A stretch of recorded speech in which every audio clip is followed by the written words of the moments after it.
present to you our first speaker this afternoon. He's a professor of business administration and a dedicated division director of the Sustainable Development and Social Responsibility Office at the NCU, or National Central University in Taiwan. His contributions extend beyond the academe, as he holds crucial roles as the director of the Asian Institute for Impact Measurement and Management, the UNU Social Business Center, and the Center for Media and Social Impact at the NCU. He earned his PhD in Industrial Engineering and Management Sciences from the Northwestern University in the United States, solidifying his expertise in various fields such as business analytics, intelligent enterprise, decision science, social business, and impact management. Our speaker's passion for advocating social value initiatives is evident through the establishment of the UNUS Prize Social Innovation and Entrepreneurship competition in 2016 and the Hope Media Award in 2019. Through these initiatives, he continues to drive positive change and foster social innovation and entrepreneurship in Taiwan. And this afternoon, to talk about the SRG Thrust, SDG Impact Measurement to attract funding for the ecosystem, help me welcome Dr. Chien-wen Mark Shen.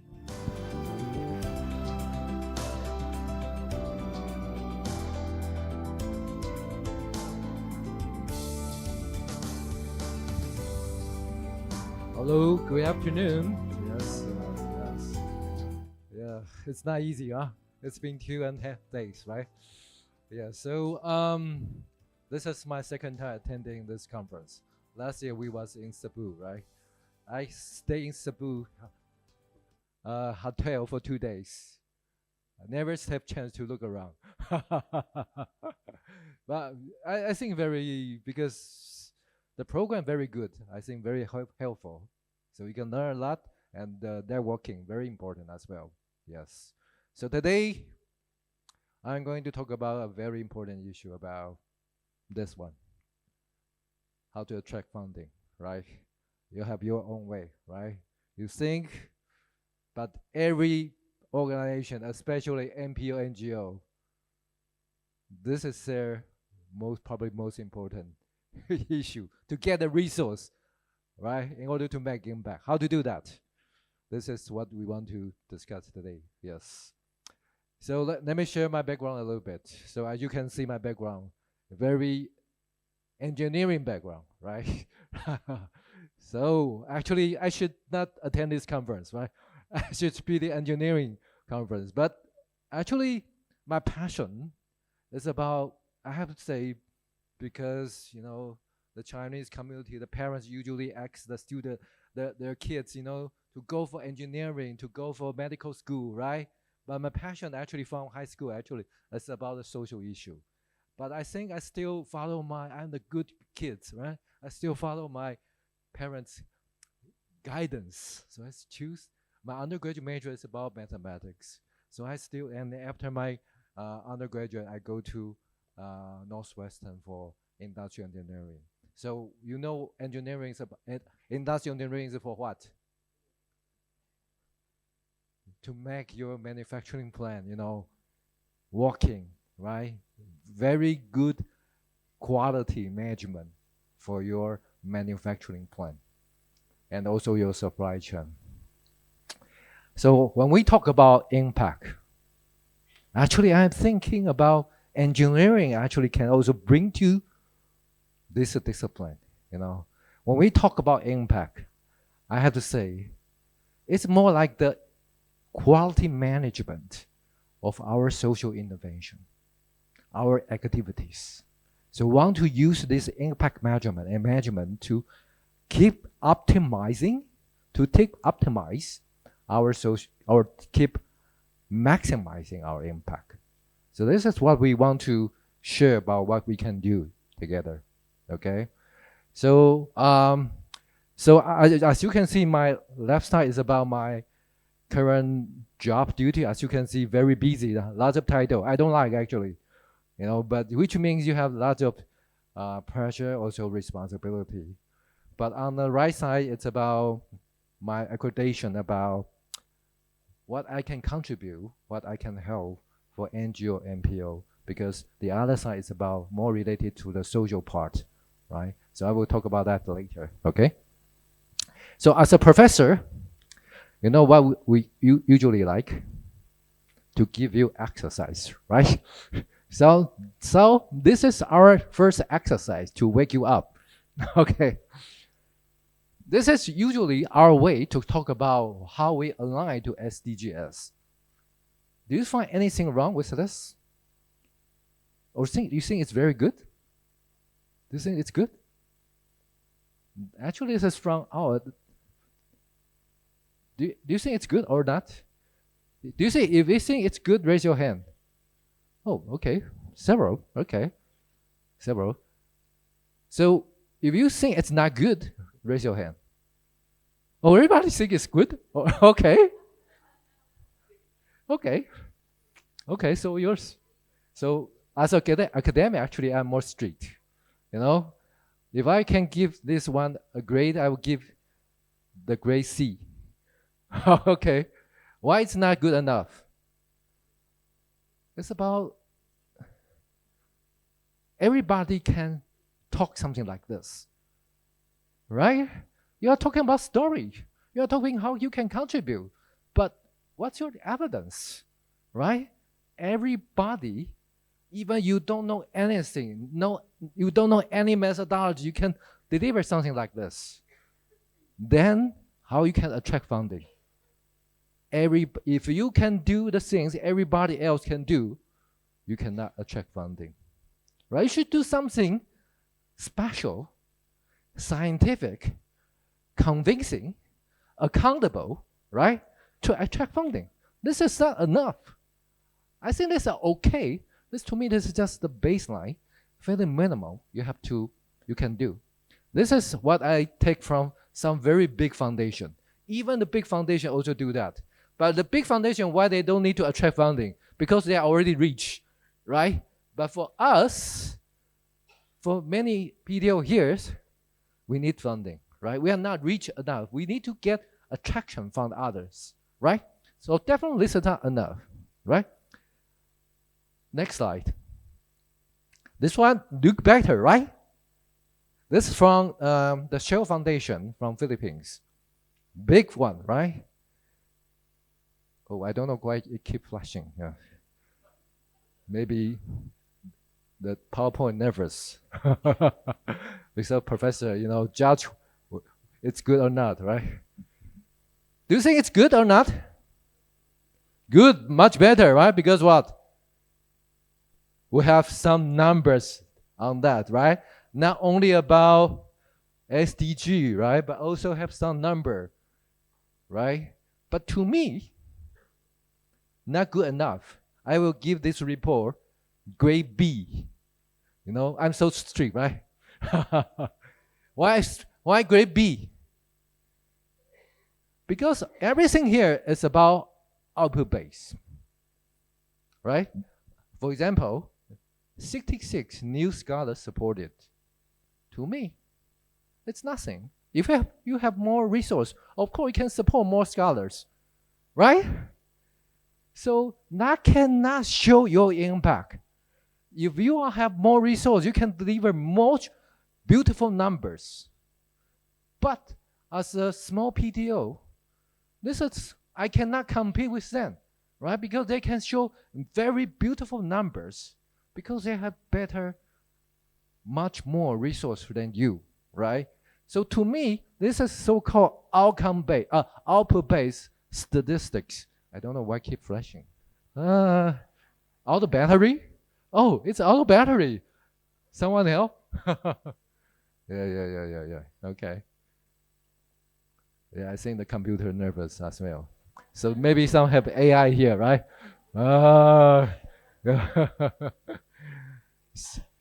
So output-based data, I think probably good for big foundation, but for small PDO, for small NPO, NGO, this is not the way you attract people.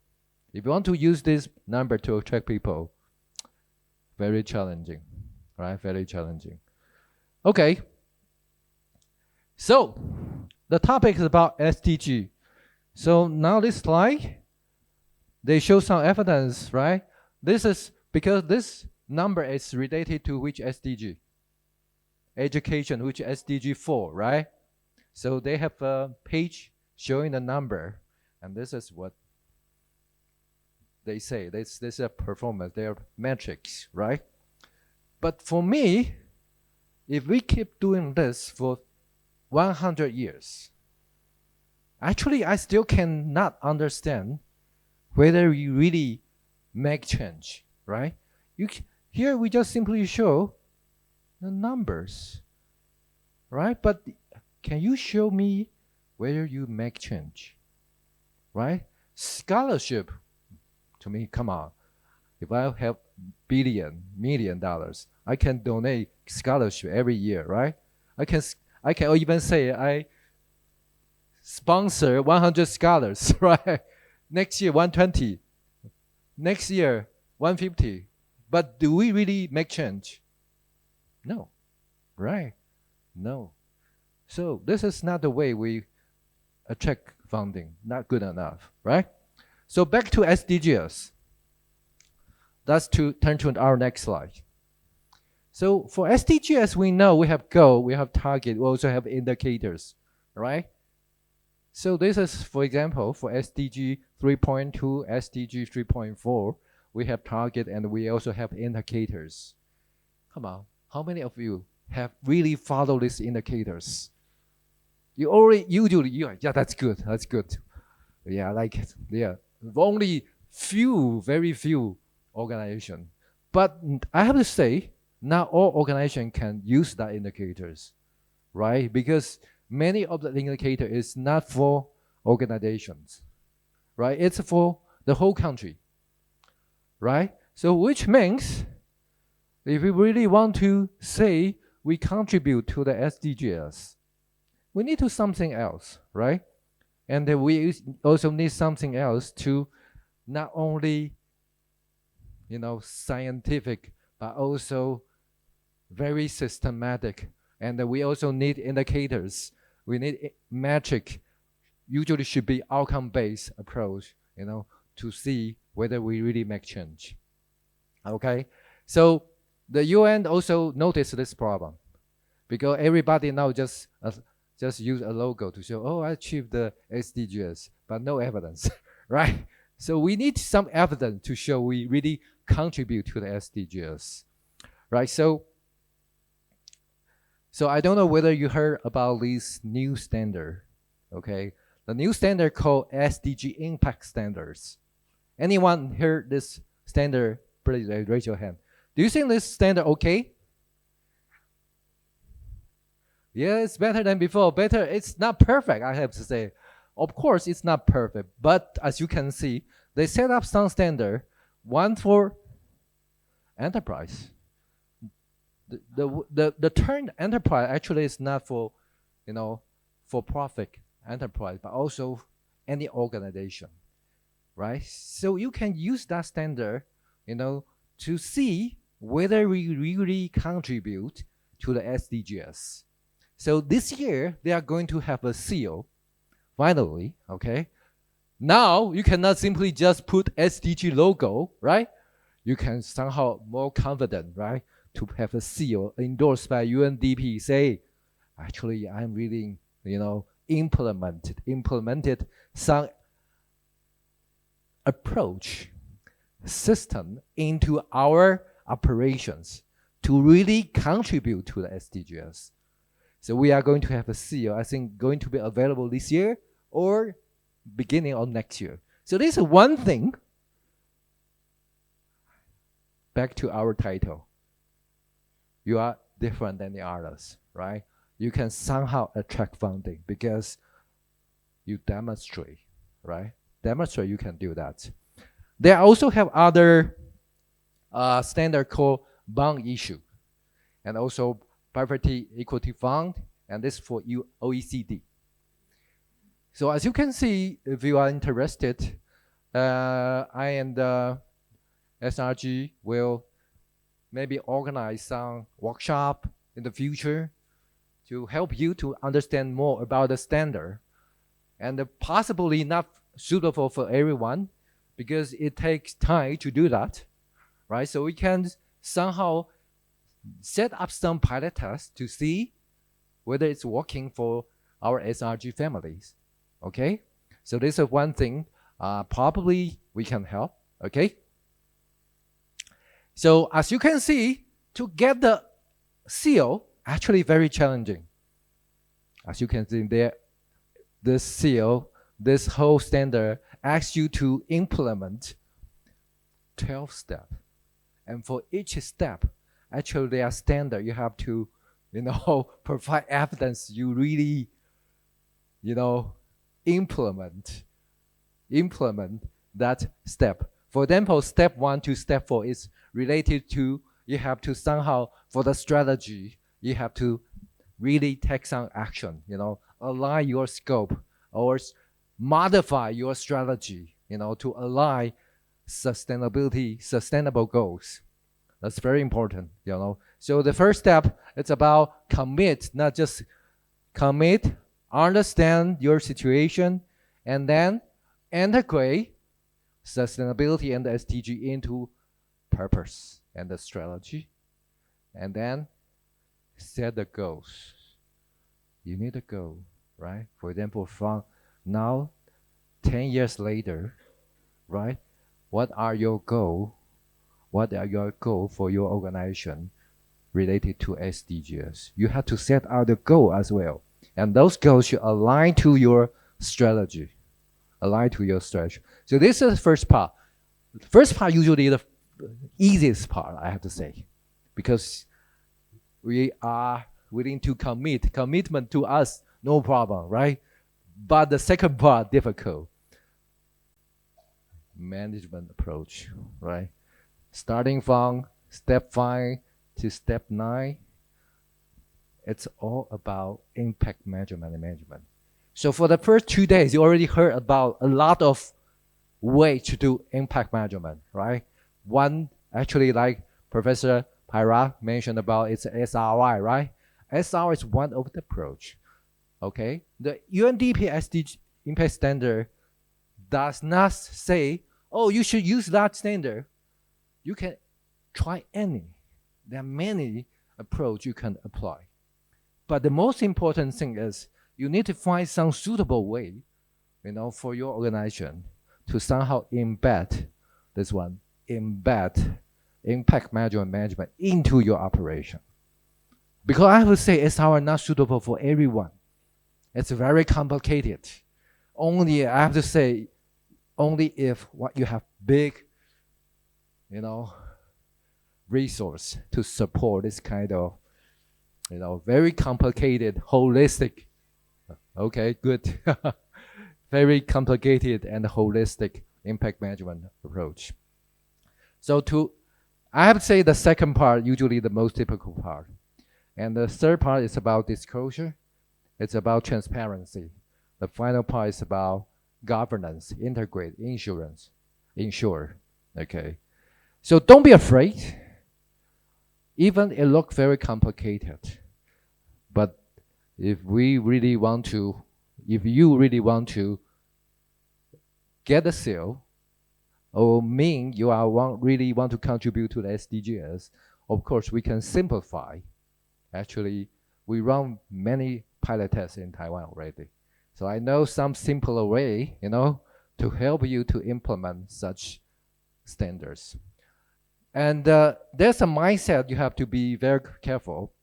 Don't think about you can accomplish all the steps within 1 year. Come on, it's impossible, right? As I mentioned, impact management is more like the quality control, quality management of your social intervention or your intervention. So when we talk about quality control, quality management, it takes time. So don't expect to accomplish all the,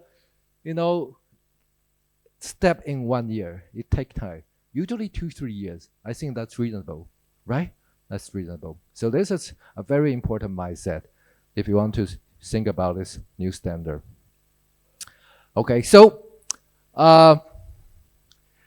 actually I'm also going to team up with Dr. Glenda about what we can contribute, because so far there are 62 accredited trainer for SDG impact standards. So I'm one of the accredited trainer. I think Thailand won. Philippines so far no, right? So if anyone here want to be the first Filipino, SDG impact standard accredited trainer, yeah, I can help you as well, right? So Philippines, there's no accredited trainer yet. Okay, so this is one thing I think you can. So the accredited trainer will help you not only to teach you the know-how, but also help you to get the certification as well. Okay, so this is one thing we can help. So because we know SRG, we have 7 pillar, right? 7 pillar model. This is, I propose to Glenda about this one, how to modify with SDG, how to integrate with SDG impact. Not finalized yet. This is just a proposal, right? So as you can see, step 1, leadership governance, right? This is about, so we have to somehow help you to purpose and mission alignment, right? And also development and impact users. Okay. And second step is about program development and management. So we have to set impact metrics. That's very important, right? Impact metrics. Impact due diligence. This is what I suggest, to integrate into the 7 pillar model. The third one, philanthropy development, execute the investment. It's not my responsibility, right? And the stakeholder engagement, actually, it's also very difficult. So we have many ways to tell you how to engage a stakeholder. When we talk about engage stakeholder, it's about get some information, get the feedback, and use the systematic way to make this contact as a useful information. When we talk about engagement, I know you are very good about engage stakeholder, but from the standard, from the methodology, very important thing is when we engage a stakeholder, can we also get some information from them and make this information also available for our future decision making? So make this engagement into data. So our next step is about financial planning. So in this step, we can start monitoring the impact, as well as risk management. Of course, every project has risk. So we have to somehow think about how to mitigate that risk as well, right? The data, SRG care about data, right? We somehow will help you about the impact data and the management. And in that step, evaluate your impact. Okay, evaluate your impact. And number 6, about ecosystem building. For this part, we are doing something like impact accounting and reporting.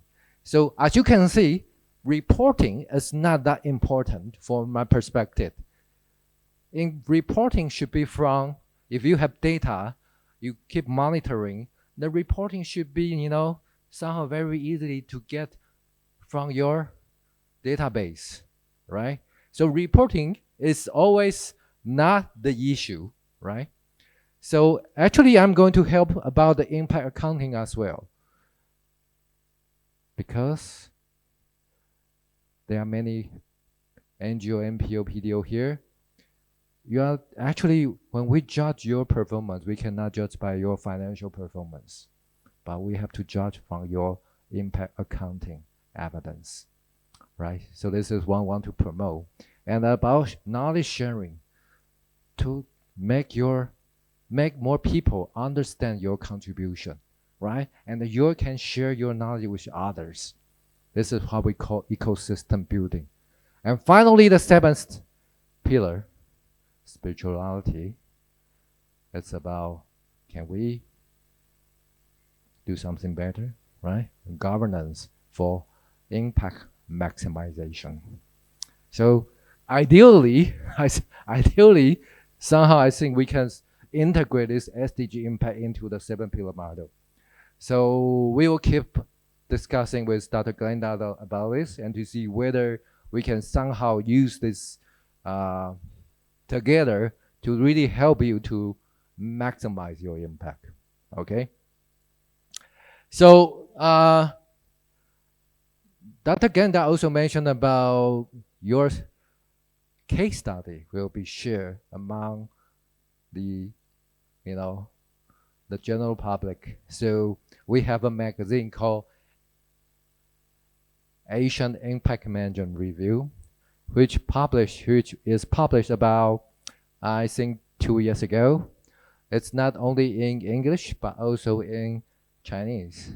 Okay, so every year we will select few case study. So we have a special column for SRG in our Asian Impact Management Review. So your impact report will be shared with our audience. Okay, so you can share the knowledge and show impact to make more people understand your impact to attract funding. Okay, this is one thing when we talk about the ecosystem here. Knowledge sharing. We can use the knowledge sharing. We can share your case study into our magazine, Asian Impact Management Review. And of course, in the 7 pillars, as you can see, we have many things to do, right? Development impact thesis, right? Set impact metric. Everything look very challenging, right? Also, monitoring, data, evaluation, accounting, everything looks very difficult, right? So we have a lot of things to help you, to get the data, accountable, reliable, okay? So I have an institute called Asian Institute for Impact Management and Management. So we provide training as well. So we will cooperate with SRG to provide some capacity training for you as well. So for example, number 1, training about sustainability standards. Okay, so this is the course we already provided. Okay, this is course we already provided. We already provide GRI standard. We already provide the SASB standard. We already provide training on UNDP SDG impact standard, and also this is a new standard. You should be careful. The ISSB, standard. Okay, so depends on your needs. We can somehow provide a training for you if you really need to somehow follow the international standard to show you are really, follow the international standard, to contribute for the sustainability. The second thing, it will also provide training about the environmental impact, okay? Because not only social impact, but also the environmental impact. So we already provide trainings on the ISO 14064, okay? It's about greenhouse gases. And next month, I think we are going to open our next course. It's about ISO 14067. It's about carbon footprint products. And so somehow we also team up with a French-based company called Arnold certification.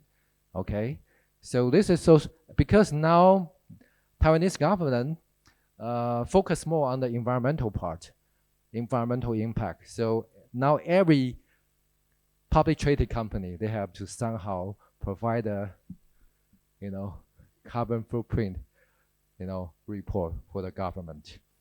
Okay, so this is another thing we can somehow help to measure your environmental impact, not only social impact, right? And for the social impact, this is the training we can provide for you, right? This is about, we have the SRI, right? We have the ISO 26000. We also have the Impact Frontier International Standard. We also have this standard about how to evaluate the social and the human capital. This one I think very interesting. I think this will help you to understand the social capital and the human capital from your organization, okay? And finally, this is one endorsed by the Impact Economy Foundation, standard called Impact Weighted Account. I don't know whether you heard about this standard before.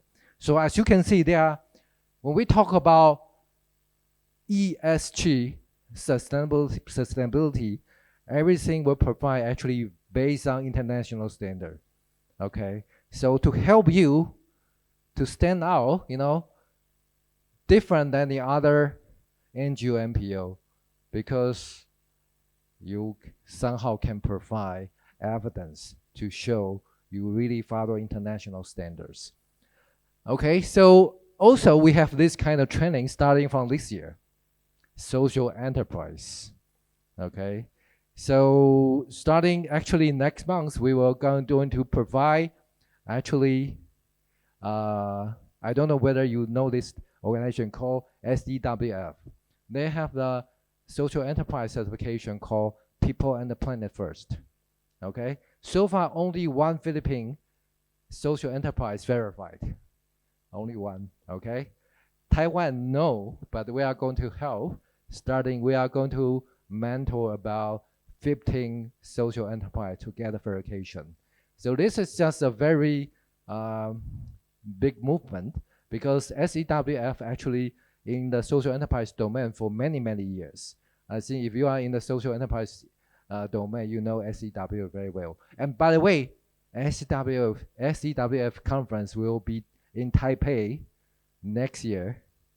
I think it's October, November, I don't quite remember. So welcome to attend SEWF in Taipei next year, if you are interested about social enterprise.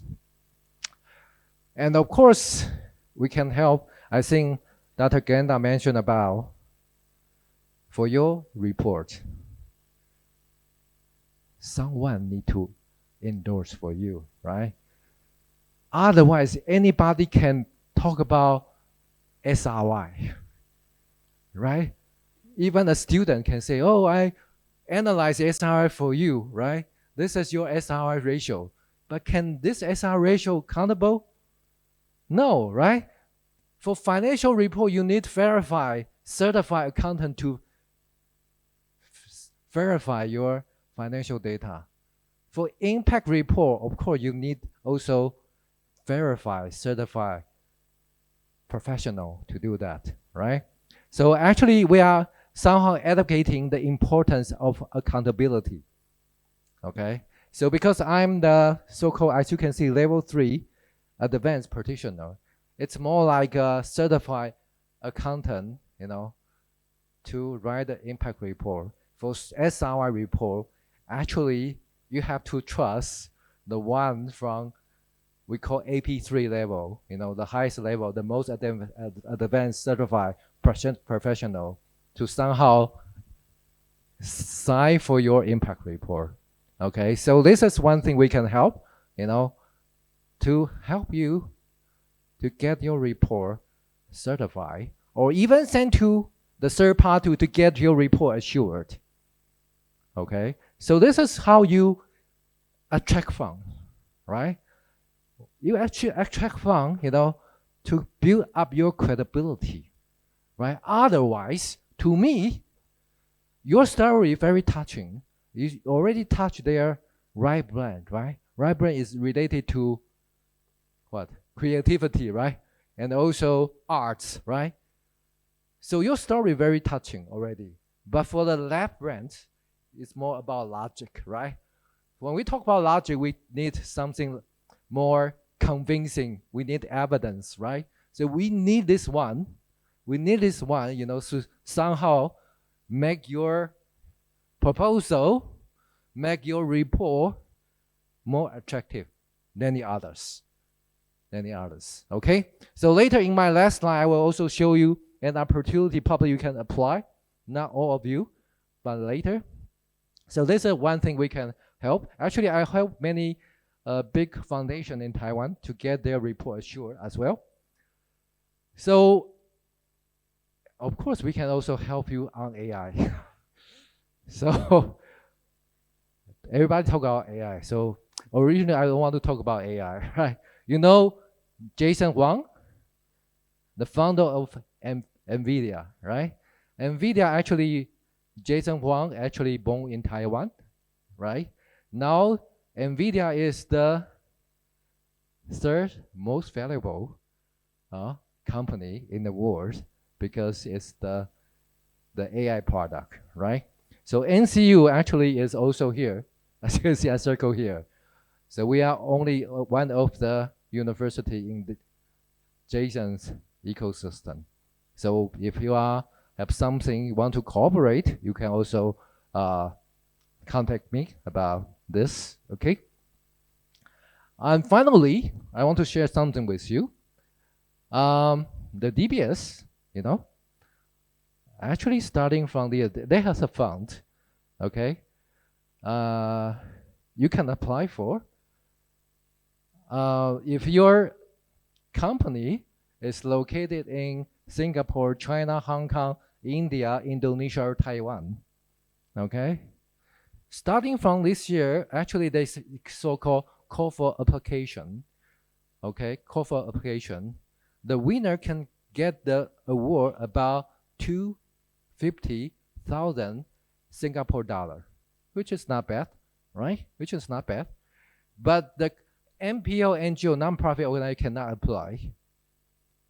But social enterprise, social business can apply, okay? So if you are interested, and one thing very important, you build a sustainable business for impact. You already somehow scale the business and impact over the next 2 years. And starting from this year, actually, they care more about what kind of impact you deliver. If you know the DBS fund 2 years ago, actually, starting from this year, actually, they changed their focus a little bit. They focus more about what kind of social impact you deliver. Social impact deliver. So actually next Tuesday, I'm going to lead a workshop for DBS because this year they focus very much about in your business proposal, you have to somehow measure your impact and to explain what kind of impact you are going to deliver. Okay, so if you are interested, you can apply. The deadline, I think it's very close, August 15th. August 15th. Okay, so this is an opportunity I want to share with you. 5 minutes left. Actually, I already finished, Yeah, I already finished.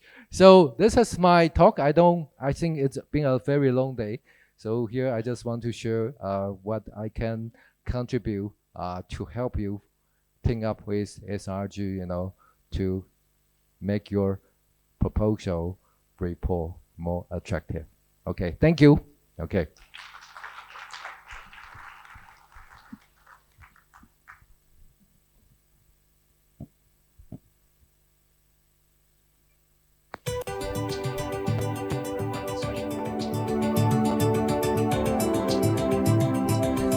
Thank you, Dr. Shen.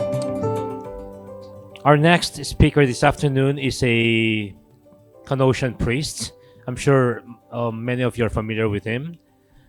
He has held various positions in his congregation. He was a formator.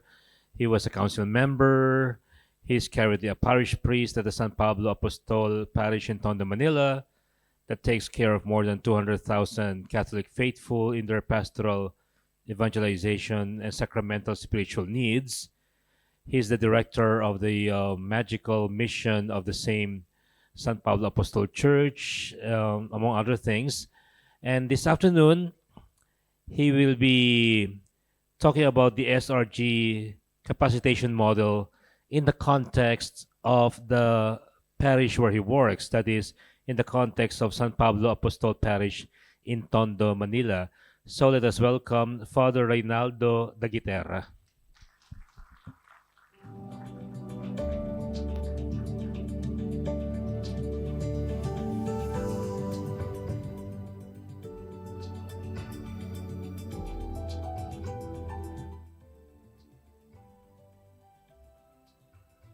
I was looking for the clicker.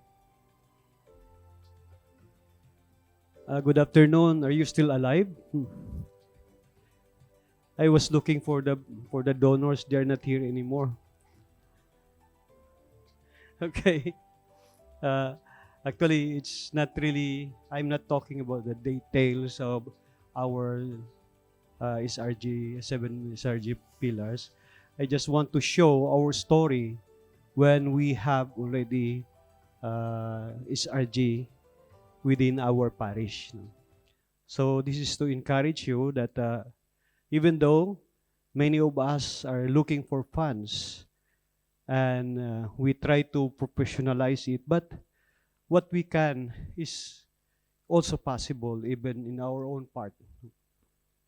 Just don't be discouraged, okay? So this is our parish.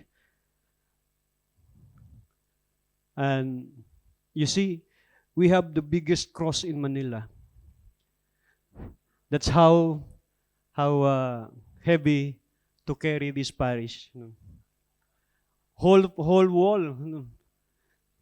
Ganon kalaki. Okay?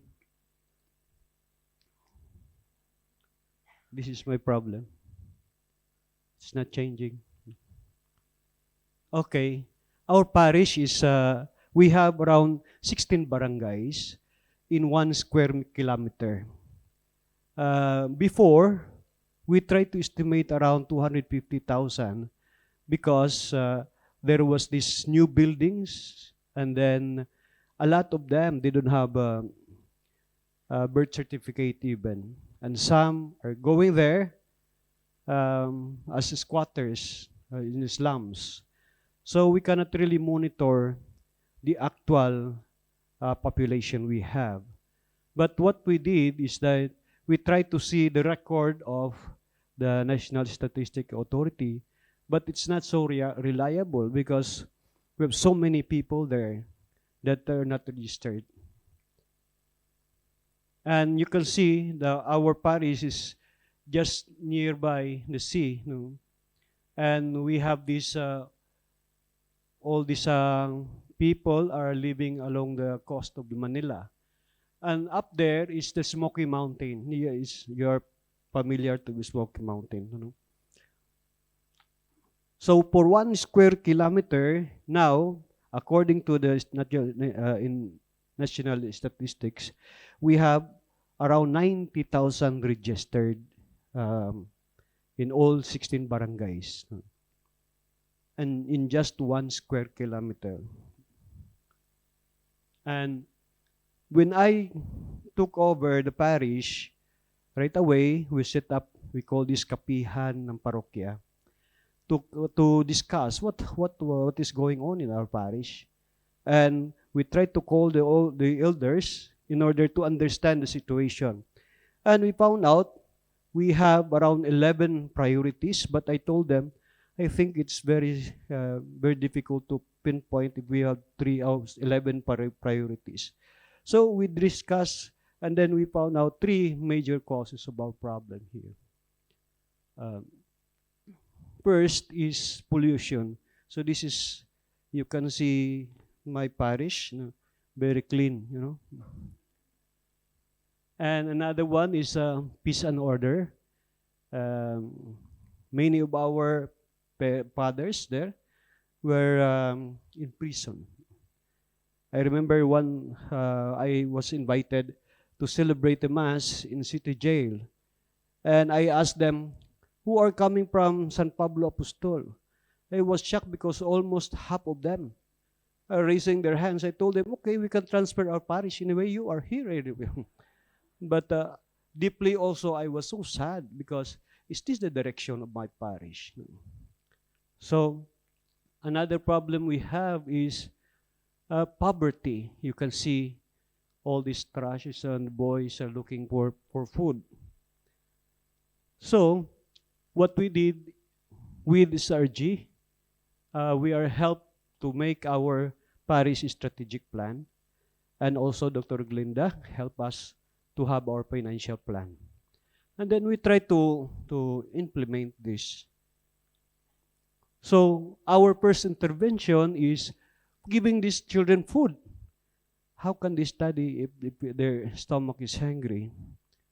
And with the food, we are thinking, if we want feeding program, if we want to give food, we have to give healthy food, not just food. Because many times we just give food, okay, feeding program, palakpak na. Oh, very good. No? And then, we are trying not to give only one time, occasional. But for them, we give already 5 years for make really impact so that we can follow up the children. And with this, we have a problem because we give them malunggay, powder malunggay. Before, they don't like to eat malunggay. So we put on the rice, the powdered malunggay. Now they are eating already without knowing that was vegetables. No? And then, the problem now, they have good appetite. We have to spend more because they are eating more. So what we did is we try to say, what about we try to look for much cheaper in a way to produce. We started with 4 rabbits. As a we try to change the chicken. Because with the chicken, there's so many antibiotics. With the rabbits, we can assure you that no medicine were given to these rabbits. With the 4 rabbits, and then we bought another 13 rabbits. There was this blogger who went there and document our rabbitry. And then they publish it sa YouTube. And after 2 days, somebody called up, Father, can I donate my rabbits? And I asked him, how many rabbits you have? 54 rabbits, Father. Oh, I told them, oh, you're welcome. Now you can bring right away. So they give me these rabbits. You can see that one. Rabbits is we have now that produce already around 300 rabbits. So I'm inviting you, if you can pass by in our parish, I will give you the sisig rabbits. Now we are supplying our feeding program with rabbits, but at the same time, every week we are producing around 10 to 15 kilos of rabbits just to feed our children. And what will happen if we have rabbits a lot? So they have a lot of poops. No? So what we did, we tried to use that poops. We put African nightcrawler. We make it our fertilizer as a vermicast. So with that, you utilize, we can start our food security program. We collected also from the parents, from their kitchen waste, to bring it to the parish, and we are buying them for 1 peso per kilo. So in order that they can have also their own income. You can see with this project, we were able to apply with the German embassy, and they granted us 618,000 just for that composting. And now we started already this container gardening also in cooperation with BPI, Bureau Plant of this Industry, also the Agriculture Technical Institute in Quezon City. And also Harvest is also, agricultural supply is also helping us. Now, we have this plenty of rains from our neighborhood. one of our workers, they told us, Father, we have so many rain and then we have already flood here. I told them we have to use that rain because they are giving us the water from our neighbor. So we try to dig. Now we have already 10 cement tanks for our rain harvesting. When we have this water, then I put tilapia. So from that water, we put tilapia. And then I use also for our kangkong aquaponic. Now we have already kangkong. We have also fish. No? Rabbit also. So, because we don't have space so much, at the rooftop of our shelter of joy, we also planted hydroponics for lettuce and also pichay. So sisters are coming also there from different convents and also from different schools. And also for malunggay, moringa. At the time, during pandemic, there's so many vacant space. So I told them, why not plant moringa? Because moringa is a miracle vegetable, miracle tree. And then we use this to feed our children as a powder. At the same time, because the parents cannot have moringa because they're at home, so we capsulize them. And then we give it to the parents. And you see, what is this hika? Many of our children were healed. And now they're buying our capsule. No? But we cannot produce more because we have limited place to plant of our moringa. And instead, you see, they're chatting, mga marites, this one. They're making stories, but at least they're doing something. Na, you see? And with that, we also in order that we can regulate the feeds of our rabbit, then we make our own feeds.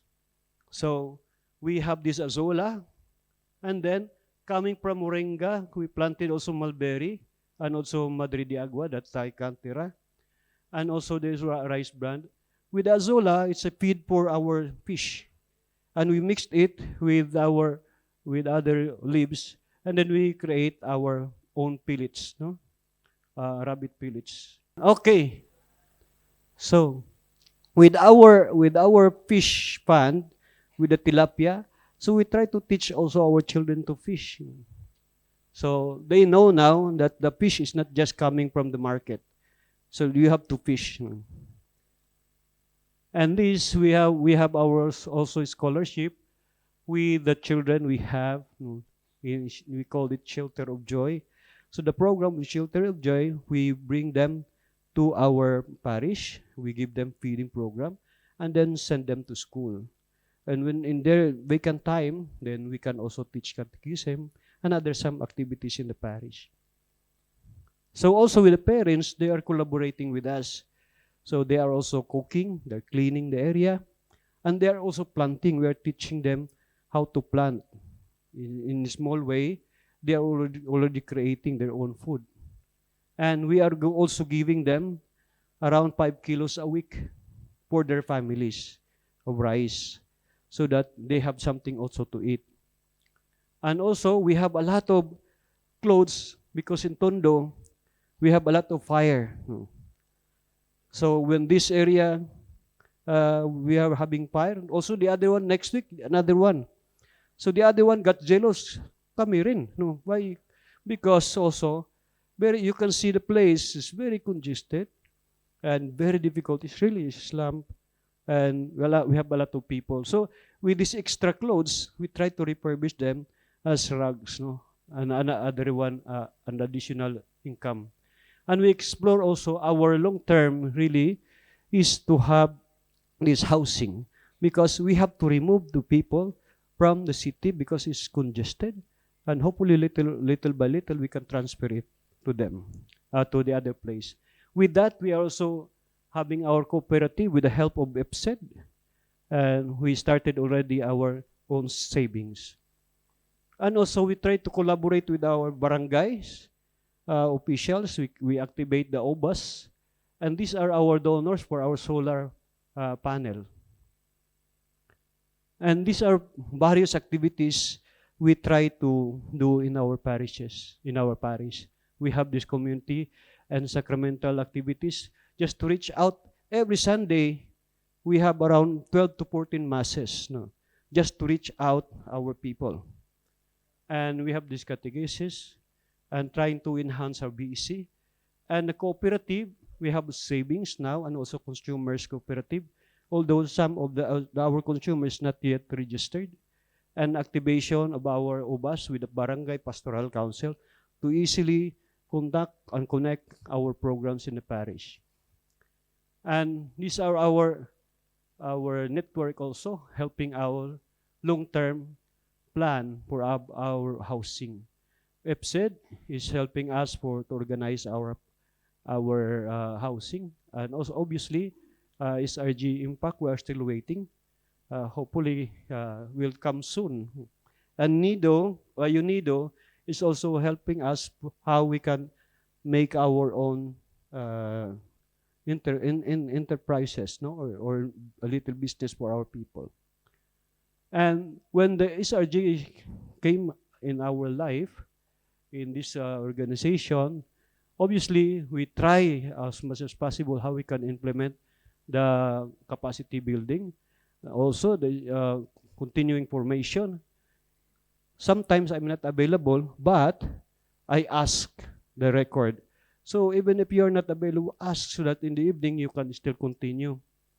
And attending always conferences, even sometimes you don't understand, but you keep on repeating, one day you will understand. And also, we have this also networking. We have so many possibilities to help. Okay. Now, this is our fundraising, our raise funds for our Shelter of Joy. Thank God we are given around 450,000 euro for our building and also for the feeding for 3 years for the children. And what happened, we have also these huge fires during pandemic. No, we asked also our funder, and they gave us around 40,000 to rebuild the houses of our people. And we also, during the pandemic, we were able to ask from Caritas around 29,500,000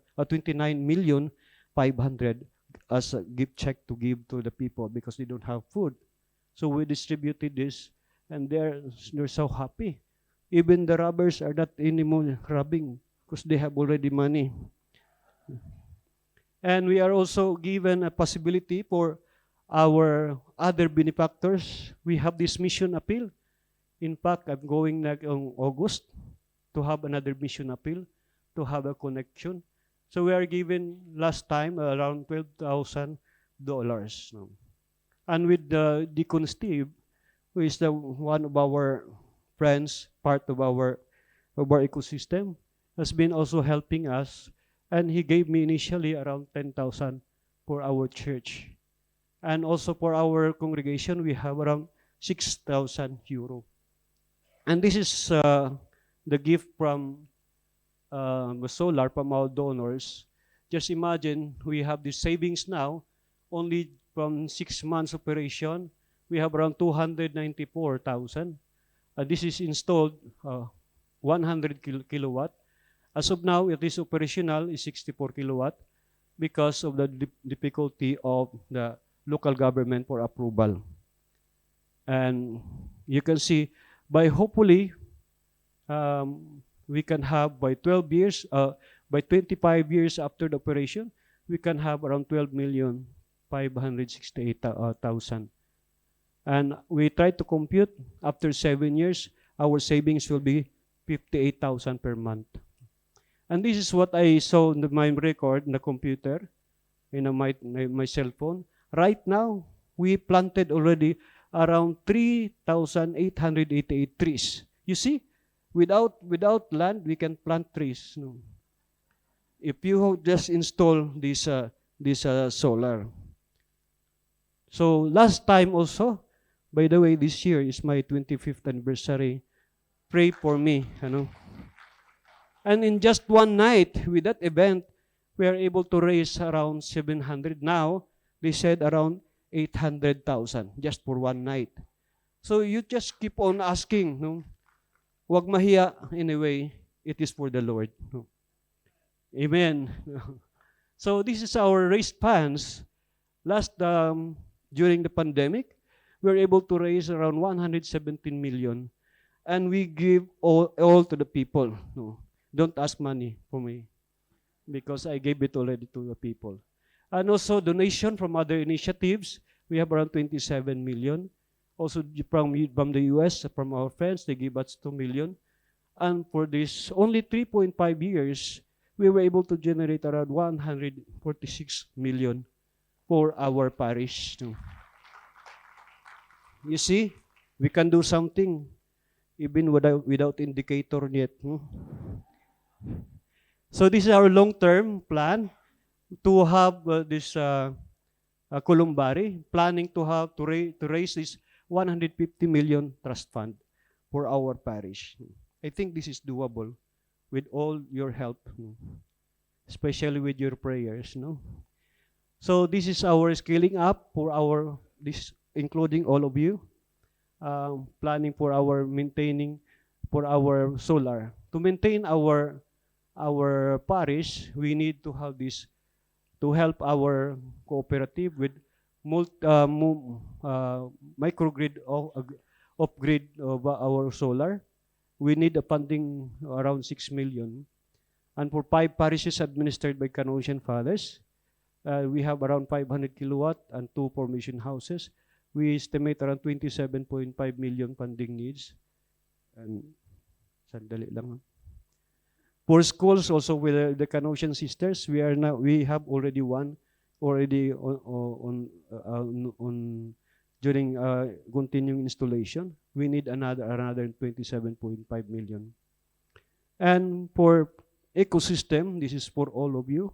Initial fund only, we estimated around 55 million for 200 kilowatt. So we start applying, but we have to wait for the money. And the total funding solar renewable is around 122 million for total of 1.6 megawatts. Hopefully, we can install this within 10 years. So scaling up again, this is our possibility to save if we can work together. When we have this 122 million for a total of 1.6 megawatt, we can install for all of us, then that will be equivalent around 97,200 trees. Imagine, we have whole country already, a lot of trees. If all of us will try to avail this, and then we can save our earth. So thank you. There's a video. Ikaw muna, Clynid. Go.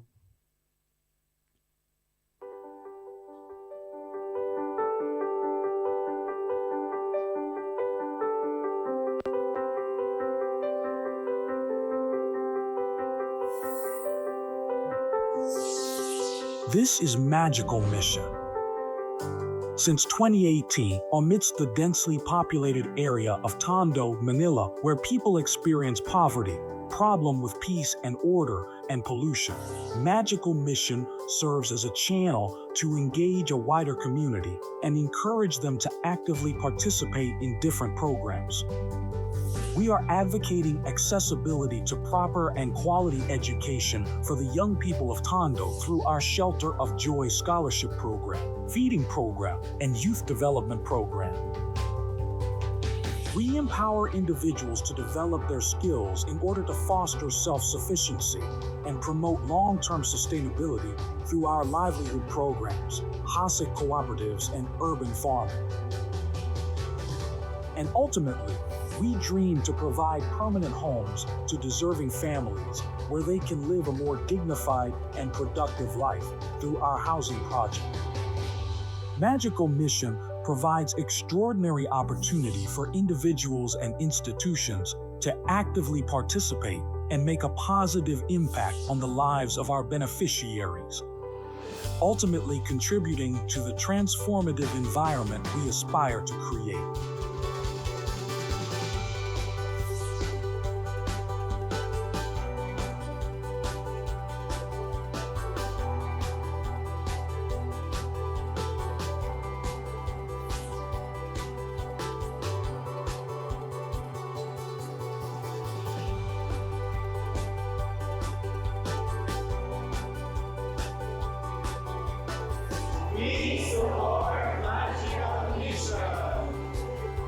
Let us take this magical journey together. To learn more about the project, visit www.magicalmission.org. And lastly, for the new PDOs and also the old ones, don't get discouraged. Just continue to learn. They said funding will be coming when you are ready. So let us prepare, continue to prepare, and I think one day all of us will have a lot of big impact to changing our world today. God bless you. Thank you very much.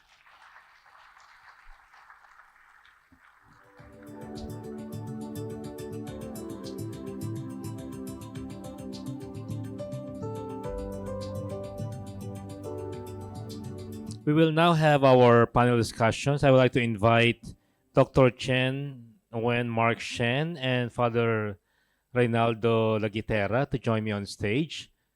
This panel discussion will be facilitated by Dr. Glenda Antonio.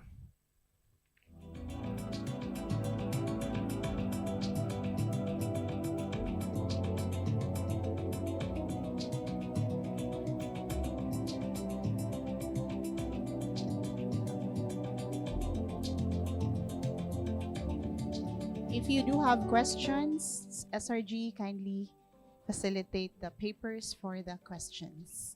Okay, wow. Let's give a hand to Father Ray. And for the dedication that he had actually in installing the system. But I had the first-hand experience of witnessing how Father Ray really navigated everything to make things work, Father, right? And for the Dr. Chen's role here is actually to create an impact report of every PDO and an impact report for the whole ecosystem. So I'll get the conversations rolling, but please do ask questions if you do have. So let me ask for Dr. Chen. Looking at the example of Father Ray, where he actually created a lot of transformative change, both what you saw is a product of a lot of things at the back end. And what impact do you see is clear if we have to make an impact report for Magical Mission PDO?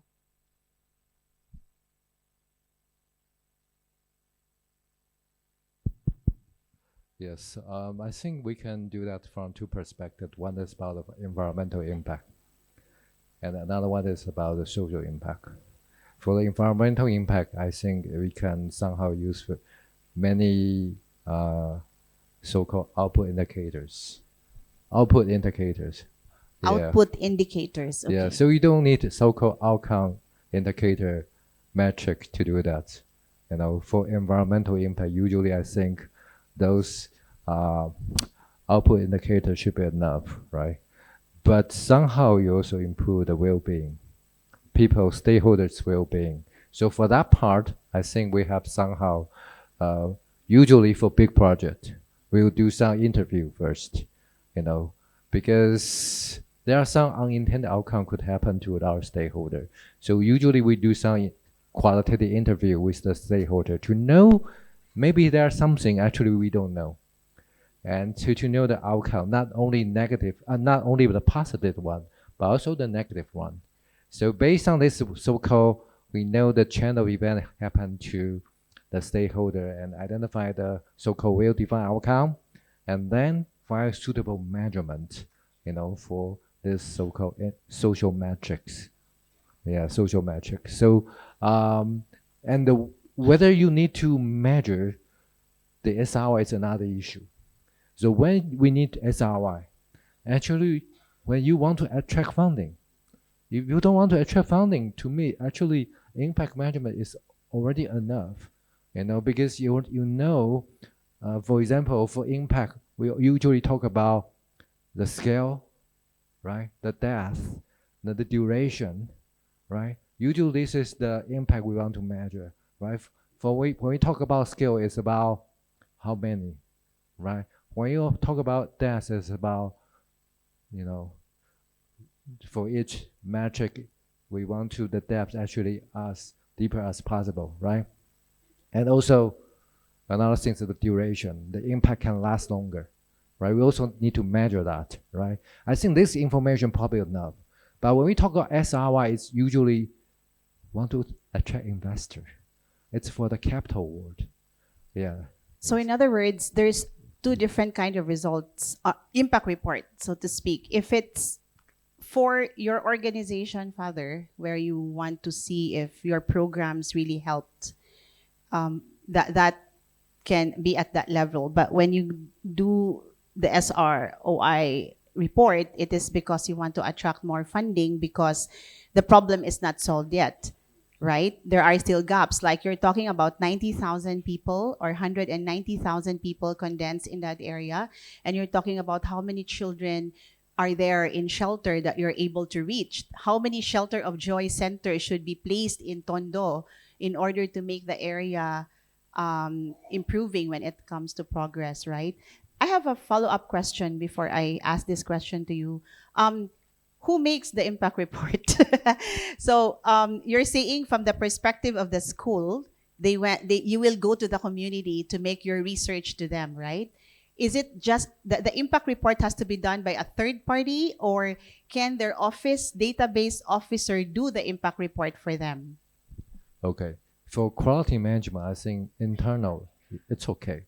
Internal is okay. But if you want to make that report, maybe to apply for funding or maybe to gain public confidence, probably you need a third party. But it's just for internal decision making. You don't need a third party. Okay, yeah. So that's clear. If you want to have it amplified to funders outside, you may have to collaborate with schools that is independent, not connected to your organization, but you really have to do your part because the data will have to come from you initially. Although the school will do their part to research, but you also have to make the baseline. Is that correct? Right. Yes. Right. Okay. All right. Yes. So, yes. Yeah, because impact measurement it's important. You just want to make sure whether you keep maximizing your impact. So you don't actually, you can do by yourself. But the problem is whether you have time to do that, right? Whether you have the resource, whether you have the capability to do that. That's a problem usually. Yes. So usually we help NGO NPO to do that because we know you are busy with your mission. Yes. Father, we have a question here. With all the many initiatives that you do have with your beneficiaries, what is your aftercare? What's aftercare? Maybe what's the second stage of the beneficiaries' journey with the Magical Mission? For now, before I answer that question, I would like to acknowledge people at the back who is always instrumental helping me. Here, Melanie, nandito. Melanie, can you stand? And also Marjorie, and also Ian, and also with the help of Father Alan, our singer, and also G. So these are my team. Actually, in our aftercare, in a way, for the Canossians, we have already other foundations with for a scholarship that we have already around more than 3,000 graduates. No? And with this, for our Shelter of Joy, we are trying to project also after this, after how many years, when they will finish with their studies, that they can have their also own job, and then we can follow them up, especially the families. But the long term really is to remove them from Tondo, because it's not possible to stay there with that congested area. And hopefully one day they can have decent homes, livelihood, and their own also education. They can study well for the future. Yeah. Father, with so limited human capital in your office, how did you do all those things? What was the critical steps you did in order to bring in more human capital with you to help? How did you mobilize people? In our parish, you see, I told them, uh, I cannot do this alone. Because I believe in the mission, we're supposed not to work alone. With a lot of people we have, I think to mobilize with our barangays, we mobilize with our volunteers. Just imagine, during the pandemic, we were able to mobilize around more than 300 volunteers, working how we can feed our people and also to reach them out, even our sacrament celebration. But I think the important thing is relationship. No? Bawal masungit. Bawal masungit. To build good relationship. No? Give time to them, care them, love them. And in return, they will also love you. That is why I think my 25th anniversary is also the testament that we were able to raise in just one night around 700 now. I realize money is still coming in. We realize we raised around 800,000 just one night.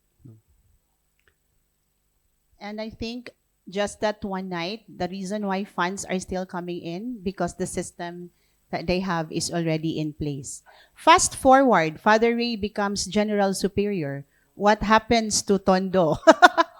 Father, is Tondo ready for succession? I'm sure we all know that that's Father Ray, right? What if Father Ray is going to be in Rome and is Tondo ready? You know, Glenda, God loves me so much. No? I will not put you to Rome. So, dalawa, I have already two minor strokes already. So just imagine with that big cross in my church, no. So, Father, just for the moving forward, no, we all won't be staying in this place forever, but we want to see Tondo scaling up. So, how have you prepared leadership succession? My own personal view, this is really very difficult. How we can we talk with Father GP with this morning, because we don't have really a succession plan in our religious life. So we are still believing that the Lord will come, the wisdom of this person. So they will just assign there. So this is really a problem. Even I keep on telling our general, please prepare for the succession. Otherwise, all that we labored will just gone. Father, what do you think is the importance of the system that you installed to be part of the succession? You think it helps? For now, I think it is really our concern, because I think for all religious men and women, with our system in our church in the succession, this is a very big concern, because it happened already many times when the priest are transferred, also the donors will transfer. The money also will transfer, and the program will collapse. No, we tried. I am still bargaining how we can prepare for transition, because when I took over with Father Carlo, our general now, so I tried to follow him and also try to develop what was his plan before. I didn't have my own agenda, but to make the former programs they have, just to develop that one. And I think the people are so amenable that it's not something different. But I'm concerned with the other fathers we have, because we don't have training for this. So I think they have to bank on ensuring leadership and governance is in place, Father. Because I mean, you're very famous in Tondo, and moving forward, we'd have to put that focus on. So we all know that we have the race to net zero, right? And obviously, Father Ray is one of the PDOs who will be taking the lead to bring in projects of the ecosystem to be supported in our campaign. How can we apply as a PDO for the net zero program? Okay, I think I talked already to Don. The important thing before applying, we have to set a very basic baseline. what is this? In our part, because it's very difficult to monitor with 90,000 people, so we just rely on our barangay officials and also with our constituency. Some of them are willing also to join, and also our volunteers in our parish. So it's just simple that I ask, just give us the data of your electricity bill and also the data of your water bill so that we can campaign, we can try to inject how we can be more aware of what is going on in our country, in our world. So just to follow, if we try to give your campaign information, but still your water bill is going up, we are not effective. Or our electricity bill is still going up, we're not effective. Then we have to really to strategize with your given bill how we can lower this one. So that is just a basic thing. But at the same time, with the campaign, it will be also for with your community, with our small community. We try to rely with the coalition of the willing because we cannot force a lot. Start small. I think start small, and then we can, as we go along, we can strategize with the help also in the campaign. Father is talking about renewable energy. This is solar. So for those who are interested to go into the solar renewable energy and access for this, if you have big convents, schools, we will be giving a survey of information that you could fill in there, so that Father Ray and the team will analyze that. And of course, the SRG Foundation with Father Gerald and the team will be working closely along with the other consultants to make sure that the PDOs interested will take the concrete steps moving forward. For those who are global PDOs, you are also part of this campaign.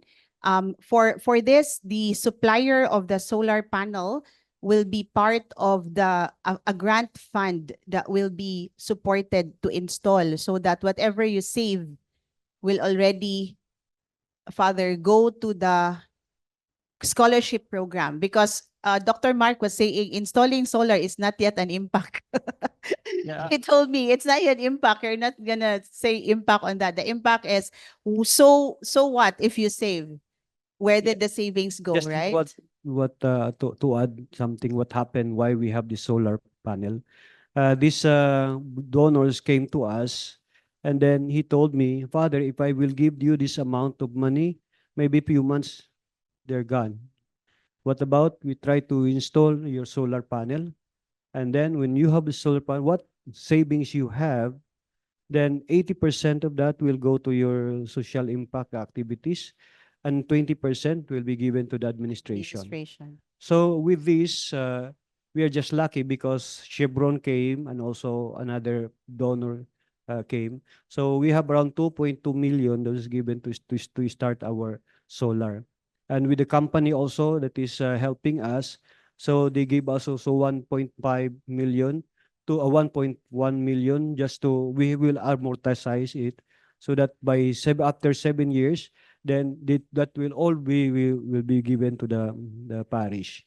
And the more we can have for 8 to 25 years, we can have a bigger amount for our pastoral activities. What Father Ray made is the report, the impact report, our version of the impact report on savings for advocacies to the funders, so that more funders will do the same. Father Ray, actually, when we were doing this, we wanted to take the lead. So the next PDO was the Canossian Sisters, I think, and we will move this to the rest of the other PDOs in the pipeline. Is that okay? Yeah, by the way, Yeah, the okay. Canossian Sisters, we have already their school Yeah, we started already. under ongoing construction. I think it will be finished by August. That will be 100 kilowatt for savings also for the school. So that they can yeah. give to the scholarship of the children. Okay, so down to my last question because of the interest of time. So Father Ray is just an example of one of the many PDOs who have showcased several models of sustainability. From the simple donor who wanted to give, to the conversion of that donor to rather put it in solar rather than just give it one time to do feeding, was a very concrete approach on financial planning, maximizing the value of money.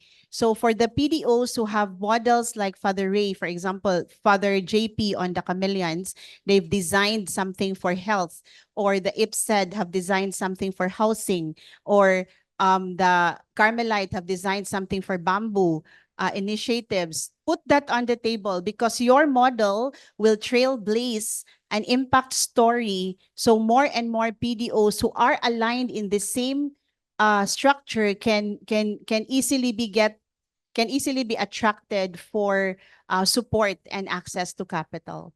So yeah, so I hope that is an inspiration to everyone, and this is for both of you. And maybe you can also give now your key takeaway. But for the information of everyone, Dr. Mark, since last year, we've been trying to work on how to do impact report for the ecosystem. We're going to start the one for capacity building. So the 7-pillar model, as a result of that, what was the impact? It's not about yet the training, but it's about how did it bring out to Father. Pero sabi ni Father, di pa siya confident sa succession. So we're not yet there, because the system should not be dependent on the person. If the system is in place and institutionalized, whoever covers it should run. It should be fuel already, Father. So maybe that's the next step, no, to scale. So how do we make a project proposal more attractive to funders? And maybe from the perspective of Dr. Mark, it could be on the impact measurement. And for you, Father, on the perspective of having a system in the 7 pillar that would lead to confidence of the donor that you're not going to depend on them. And you can also share your key takeaway. Let's start with Dr. Mark. Okay, so I think you heard a lot about impact, and also impact fund and impact report. I have to say, maybe 90% of them actually are not real impact. Okay, they are not following international standard. Actually, what they say, most of them actually just from very immature or output-based approach, not very standard or evidence-based. So I think the key takeaway first is don't be afraid, about doing impact measurements. If this is you really want to make change, you also have to believe methodology. You also have to somehow keep tracking. I know many NGO NPO in Taiwan. They dedicated their whole life for the mission, maybe for decades. But most of them actually, after 20, 30 years, the only thing they have is about lots of photo, right? But of course, this photo can show some evidence about what they contribute to the society. But if we can somehow also have some real data to maybe contribute to the statistic, about what we really contribute to society, I think this is one thing we can start and also make our proposal report different than the others. Okay, that's my one key takeaway. Yes. So we are hoping really that you can help us with that, Doctor. No, my takeaway this one, just like you, many of us, we are always looking for funds. No, I think some of you are coming here because they wanted to bring something when you go home. But to tell you the truth, I'm already 8 years here with this RG. That is why we are able to build this one. But my principle is that what Jesus told us, to ask, seek, knock. If you don't know, then ask. No? Because you cannot just pretend, we cannot just pretend that we knew everything. But seeing my reality in Tondo when I arrived, there's nothing. So I believe God is giving us the sun, then we can have an energy with the solar. God is giving us the water, then we can have water harvesting. And God is giving out garbage, then we can make it as compost. No? So there is always possibility that to think always that there is something good that God is giving us. And then lastly, the tendency for us when we are in front of problems, we complain. And it's easy for us to pinpoint who is the culprit, why it happened. And now I'm assigned here. And when I prayed to God, why I have also this kind of tendency, and I felt that God is telling me, that is why I put you there. You have to do something for it. Father, just to complete this question, what made your project proposal get approved over and over and over again? It's miracle, you know. Come You on. see, yeah, yeah.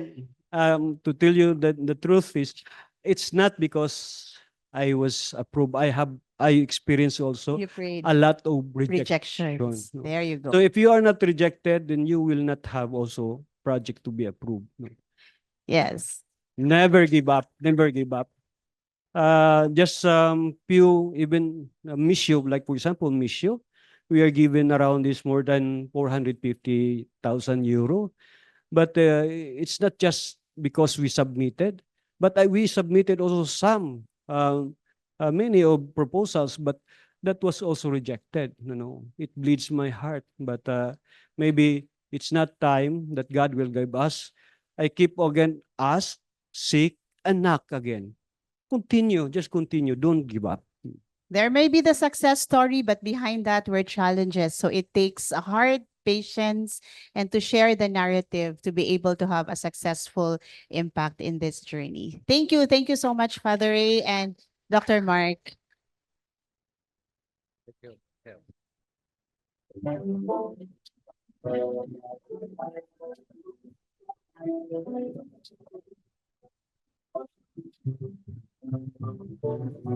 At this point, we would like to give our plaque of appreciation to our speakers. I would like to invite Father Orven Gonzaga to please join us here on the stage.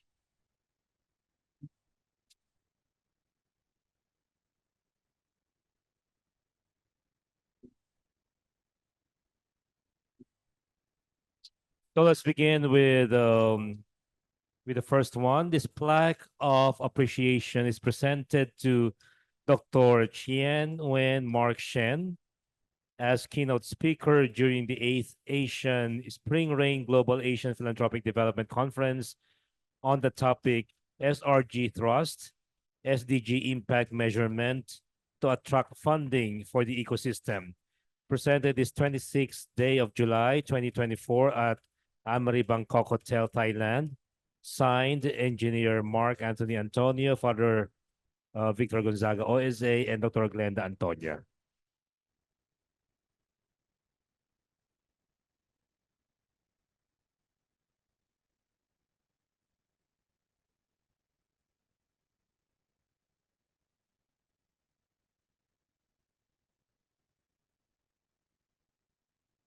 Thank you very much, Dr. Shen. Next, we would like to give the certificate of appreciation to Father Reynaldo Daguitera as a keynote speaker on the 8th Spring Rain Global Asian Philanthropic Development Conference on the topic SRG Capacitation Model in the context of San Pablo Apostol Parish, presented this 26th day of July 2024 at the Amari Bangkok Hotel, Thailand. Signed, Engineer Mark Anthony Antonio, Father Victor Gonzaga, OSA, and Dr. Glenda Antonio.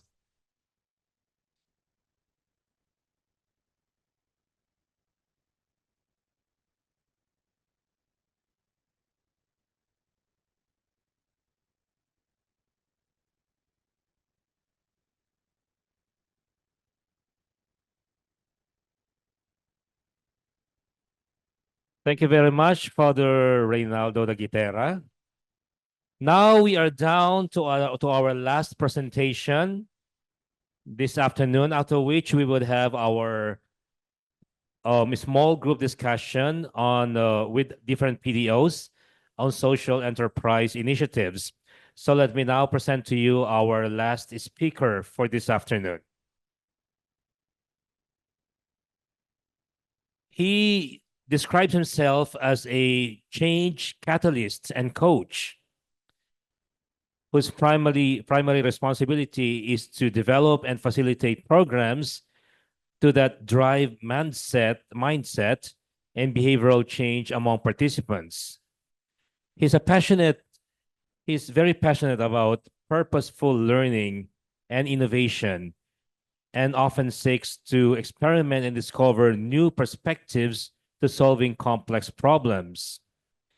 With more than 20 years of experience in management counseling, IT, and financial services industries, he has amassed a domain of experiences and sizable networks, which he uses to curate learning experiences for strategic leaders that serve to create unique experiences that unleash the innovativeness among the participants.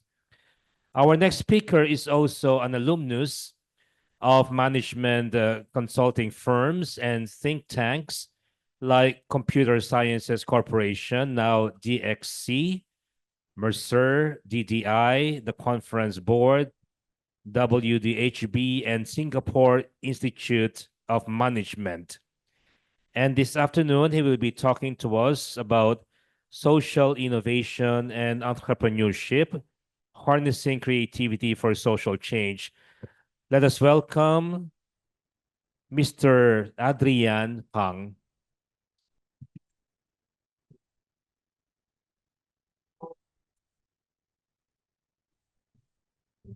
Hi, good afternoon, everyone. Can you hear me? Great. Because I'm the last speaker, and I have a biggest challenge because look at Father Ray just now, and look at Mark, and yesterday we had JP. So I will need to teach you guys about innovation. Nah, and so that's my challenge today. So I need your help in this area. Okay. So before I start, perhaps I want to show you a little video. Very much to what you heard with what Father Ray do, but you know what? They're making a business out of it. So this is about solar panels. This.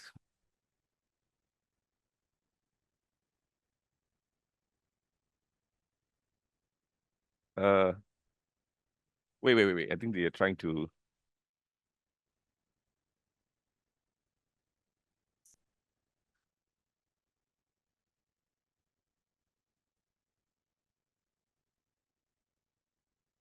Actually has a solar home system, and that's their primary source of. Yes. Bangladesh has one of the largest solar home system markets in the world.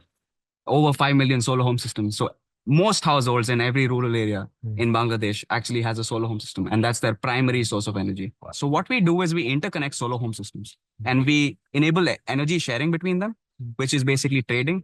And the customer chooses when they want to trade and when they don't. Instead of building large grids, we're proposing a decentralized structure where we start building grids bottom up.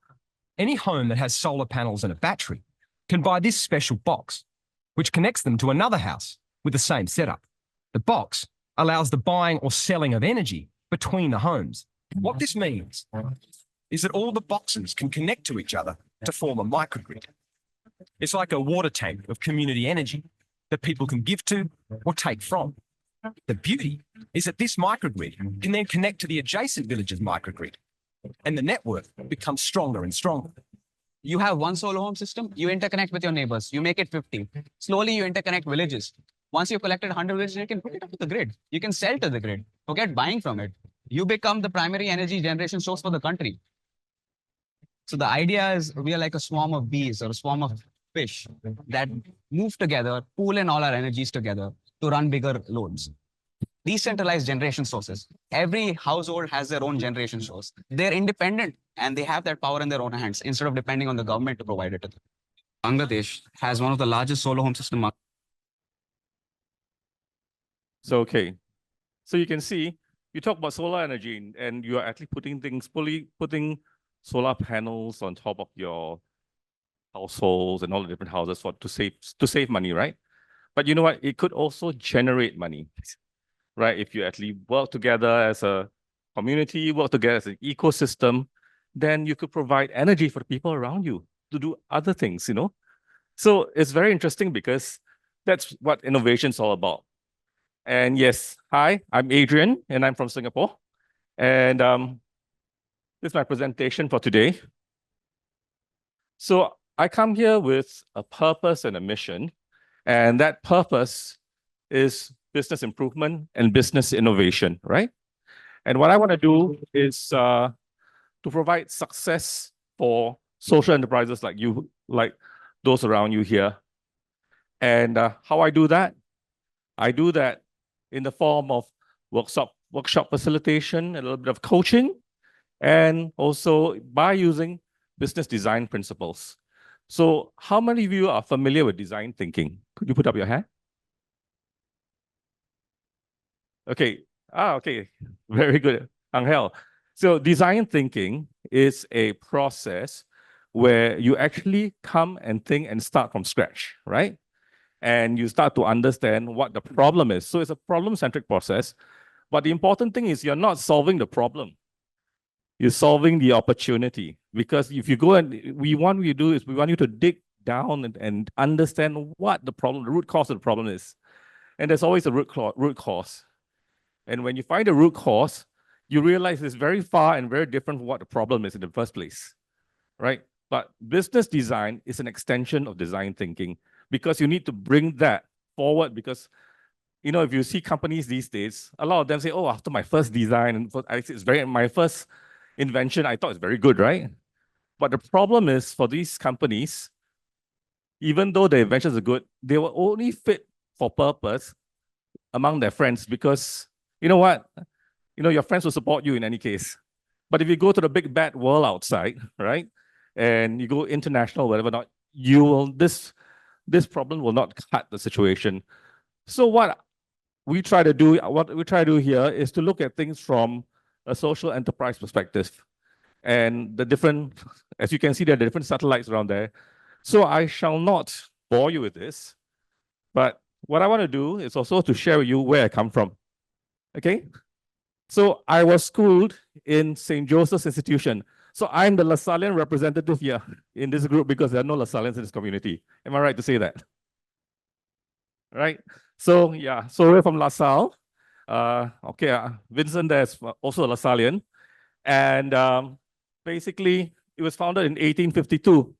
So the name of that unit that we formed, I call it 1852 because all of us LaSallians, or Josephians as we call ourselves, are trying to help build together collectively because of our allegiance to the school to help build social enterprises. And as you see the title of this slide, it says, learn to live, to become men and women of integrity and for others. And that's what it's all about, right? That's Jesus, the man for others, right? Not for himself, right? And St. John Baptist de La Salle talks about the last, the least, and the lost. And that's where we want to focus our energies on. Oops, sorry. And that's our mission too. Okay. So what are we trying to solve here today, right? So for the Bangladeshi situation, they were trying to solve the problem of energy, right? And how can we create that impact to become successful social entrepreneurs? So that's our problem statement, right? But it's different for every one of you, right? So what happens? And I guess when I think the two more speakers in the morning, you're talking about for everything there's a time for a season, no? Have you ever heard the song Turn, Turn, Turn by the Birds? To everything, turn, turn, turn. There is a season, turn, turn, turn. Yes, biblical verse, yeah? Yeah, so basically it starts with a purpose and you all have your purpose because your mission is your purpose. God is your purpose. And God, as a Catholic, as a Christian, right? Your values start with giving glory to our Lord, right?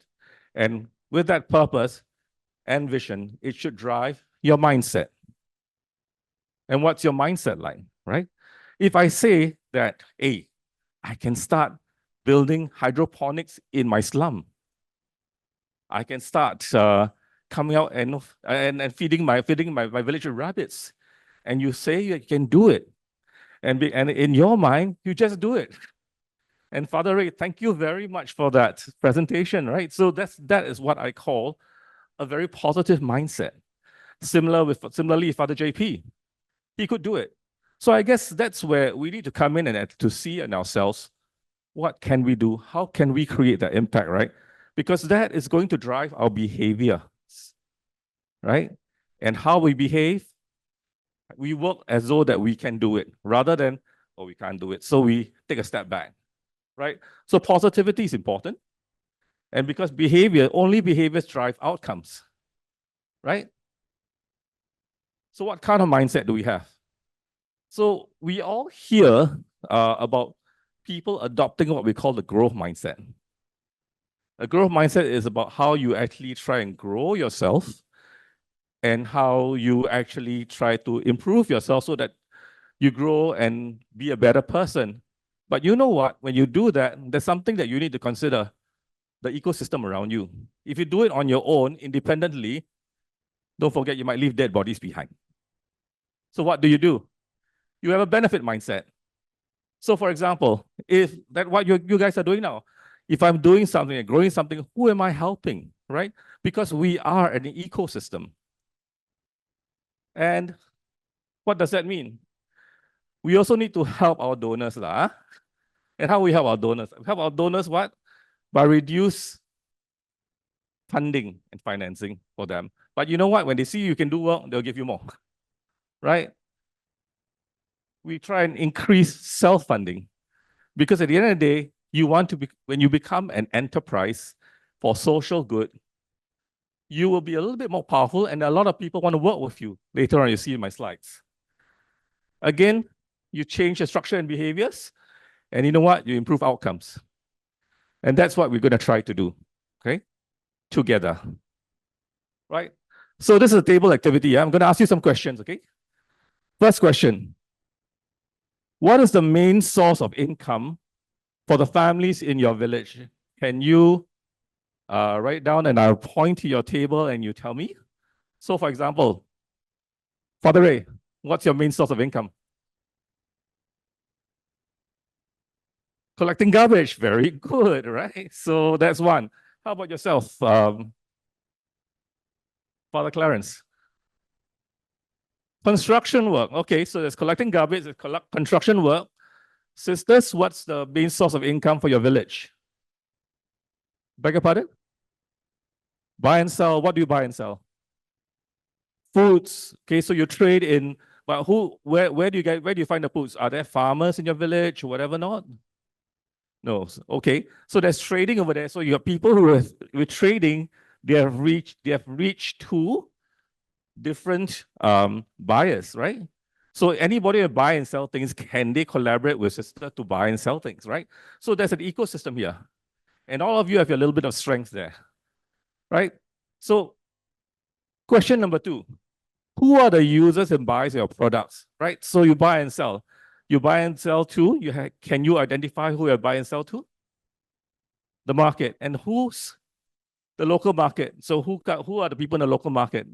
Housewives, that sort of thing, right? Okay, Father Clarence, sorry to get you again. Who do you buy and sell to? The building storehouses. So those who need to make buildings or houses. So they buy and sell skill, right? And let's get somebody else. The table over there. Hi. Who do you buy and sell to? Huh? Within your village or outside of the village? Outside of the village. That's very good because you know what? You know what? Because at the end of the day, when you start looking into your village, your little community is myself. You start first, and that's your ecosystem. But if you expand that ecosystem to your family and your local community, you see, the umbrella becomes bigger. With each umbrella, and I borrow from systems thinking from our brother Angel here, right? You know, if you look at the umbrella, every umbrella inside has got their own system because there are many families and many myself in the umbrella. And each got their own perspectives of things, each got their own causal loops, lah, if you say, So I deal with you deal with me, but when I do something, it might impact somebody else in the village, sort of thing.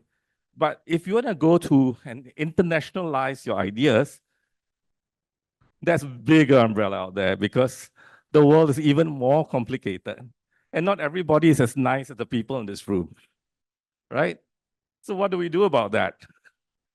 So what we need to do is to understand and sell our purpose, right? We cannot, I repeat, we cannot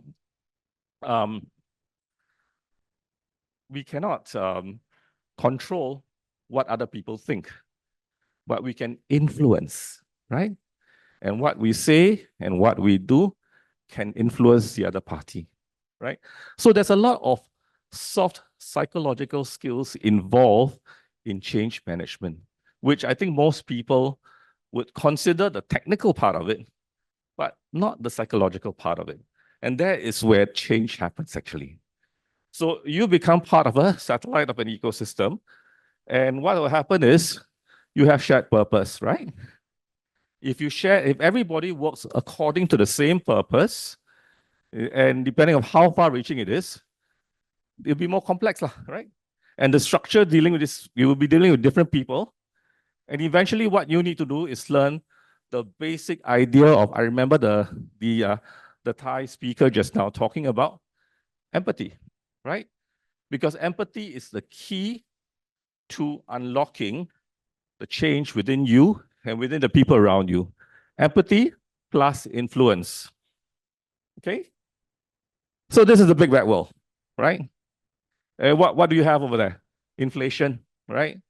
And I know in Singapore, the simple noodles that you get in Singapore, I know it's hard to get noodles in the Philippines, but in Singapore, we have different types of noodles, and everybody's asking, hey, where to get those noodles, right? And the noodles in Singapore, it went up by 30 to 40% in the last 2 to 3 years. My Singaporean friends, do you agree with me? Right? So my favorite bowl of bak chor mee actually came out and came from $4 to $6. That's normal right now. And that's an impact because right now, my purchasing power has dropped by that much, right? And then you get other sorts of influence, social influences like Black Lives Matter, the LGBT crowd, whatever not, right? Coming in. So there are many of these things that are trying to influence because social media is active down there. So there's good and ethical use of it. And how do you actually work around these influences? Because if you want to trade internationally, you have the big bad world. Now, of course, Father Ray is very common this is a common site, Father Ray's area. And of course, you know about this, right? The war, Israel versus Palestine, and of course, Ukraine, and of course, the Houthis, whatever not, right? They're going to disrupt the movement of goods and services. And then I've got our favorite friend here, AI, Mr. Alaric. Yeah. So AI, what's going to happen? What happened with AI? Immediately, because I'm a career coach as well, by the way. So I coach individuals who has been displaced from their roles.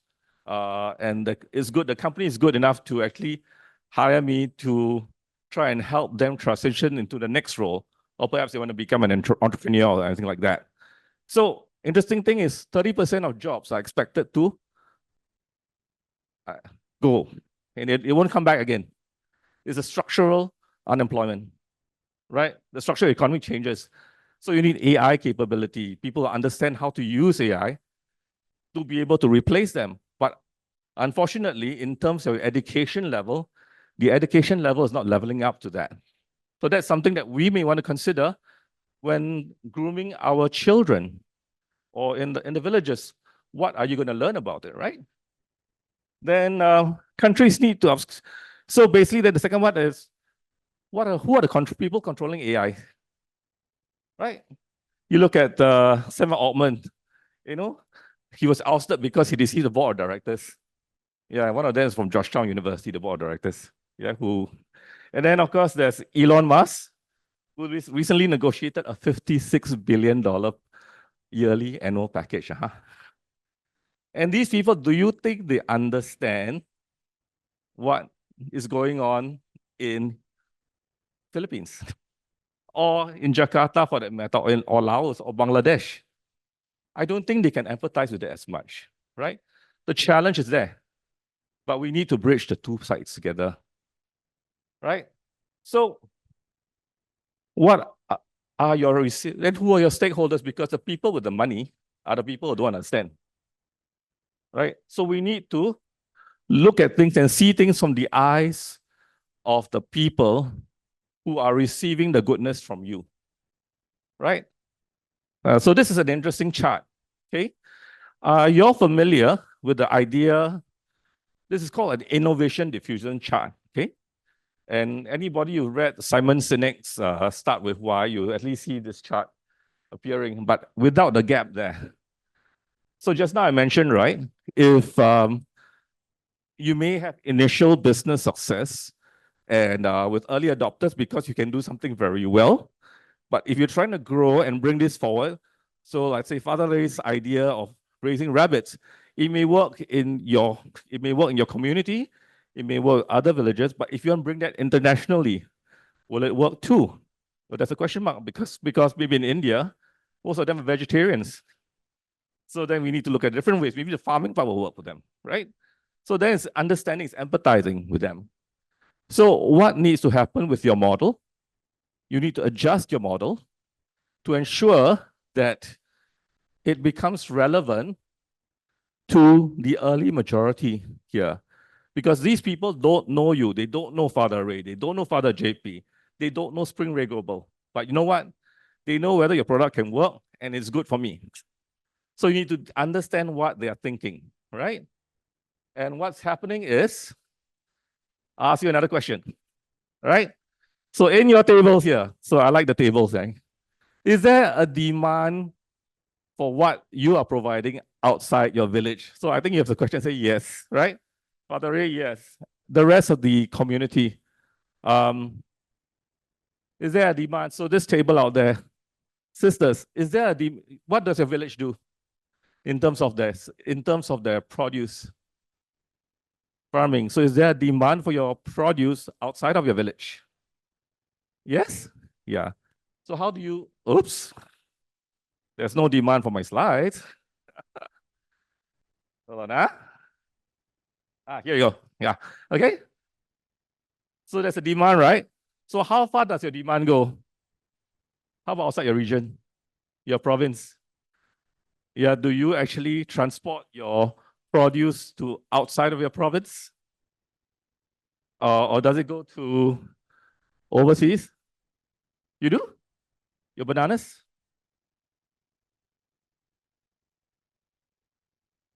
Beg your pardon, sorry?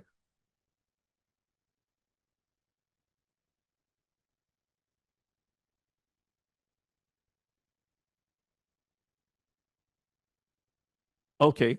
So coconut water? Coconut water, right? Fantastic. You see, so that is an example of someone who's actually who's actually managed to connect with the ecosystem to actually export coconut water, right? Which is very good, right?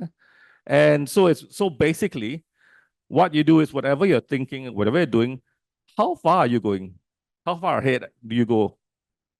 And the other question is, if you're not at that stage, because I'm sure there are a few business here who can be quite local in the first place, what does it take for you to get outside of your village, right? What does it take for you to get nationally within your countries, and what does it take for you to go overseas? Because you don't know who is receiving your products and services. Maybe in some countries you will like the coconut water. Some countries may use it as a condiment to make curry, like Thailand, right? So we need to then see what your customers want. And that is the basis behind when I started things like design thinking, things like innovation, because you are seeing it from the point of your receiver. So now we come to the point of stakeholders, right? So each people have a stakeholder. So your customer, what value do you bring to your customer?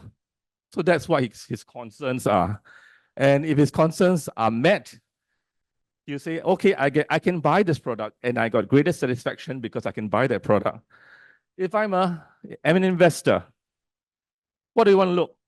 What is the risk if I fund in your social enterprise? So the big word here is RISK, right?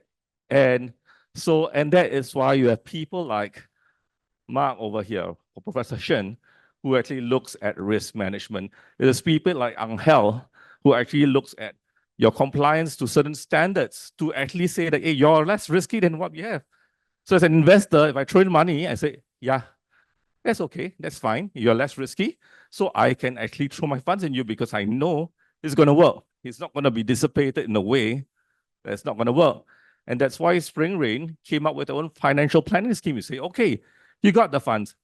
You use 25% of it. You save part of it, right? And then use part of it to market your stuff. You see, so actually you're trying to build self-sufficiency around that.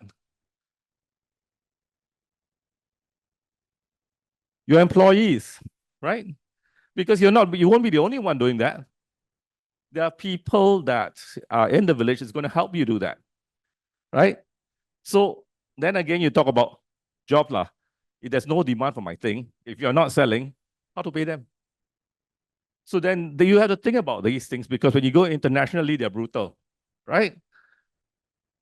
And of course, what they think about the families because over here, we're talking about putting food on the table. And about my ecosystem. Am I actually addressing the social need, right? And of course, if you're addressing the need, you're addressing the purpose and you're doing the work of God. So what I'm trying to say is, where you are right now, in whatever area and whatever position you are, you have a structure, right? And so we all talk about systems and structures just now. It's so important. And your structure has got a certain process, and you have certain people with certain skills that can produce an outcome, right? And it works within your ecosystems of innovators and early adopters, right? But now, if you're going international, going regional, can you use the same system and structure to do things internationally or for the different process? If you're doing everything by hand, perhaps maybe they are looking for more. So what do you need to do to change that, right? Because the desired outcomes is different from your current outcomes, right? So there's a change that's needed, and that will impact your stakeholders, like they'll impact your employees. How do I upskill them, right, to do whatever it needs to be done? Because these two don't match. So if you're at this stage and you want to go internationally, what's going to happen? You need to re-examine your assumptions. The first assumptions I make was for the fact that I'm going to help my village alleviate poverty and set up my hospital or set up my rabbit farm to do that and all that. Yeah, and it works for that. But if I am going to export it, I got to change the way I look at things, right? And ask existential questions of business. Hey, can it run out? If this is my market, if this is my target audience, if people don't buy, I may produce as many rabbits as possible, but nobody wants to buy them, right? So then how can you sell if nobody buys? So then you ask, so do I need to grow that big? That's the other question, right? What does it take for me to reach a wider audience? And we're going to touch on that very soon. And who are my stakeholders? Because the stakeholders right now are probably Spring Rain Global and some of the micro investors who actually helped me through. And I think, thankfully, Father Ray is very good to have to get Chevron and all that to be helping him, right? But for the rest of you, you need to understand, if you want them to be stakeholders, you must appeal to them, right? So now we're talking about how you move from local to international.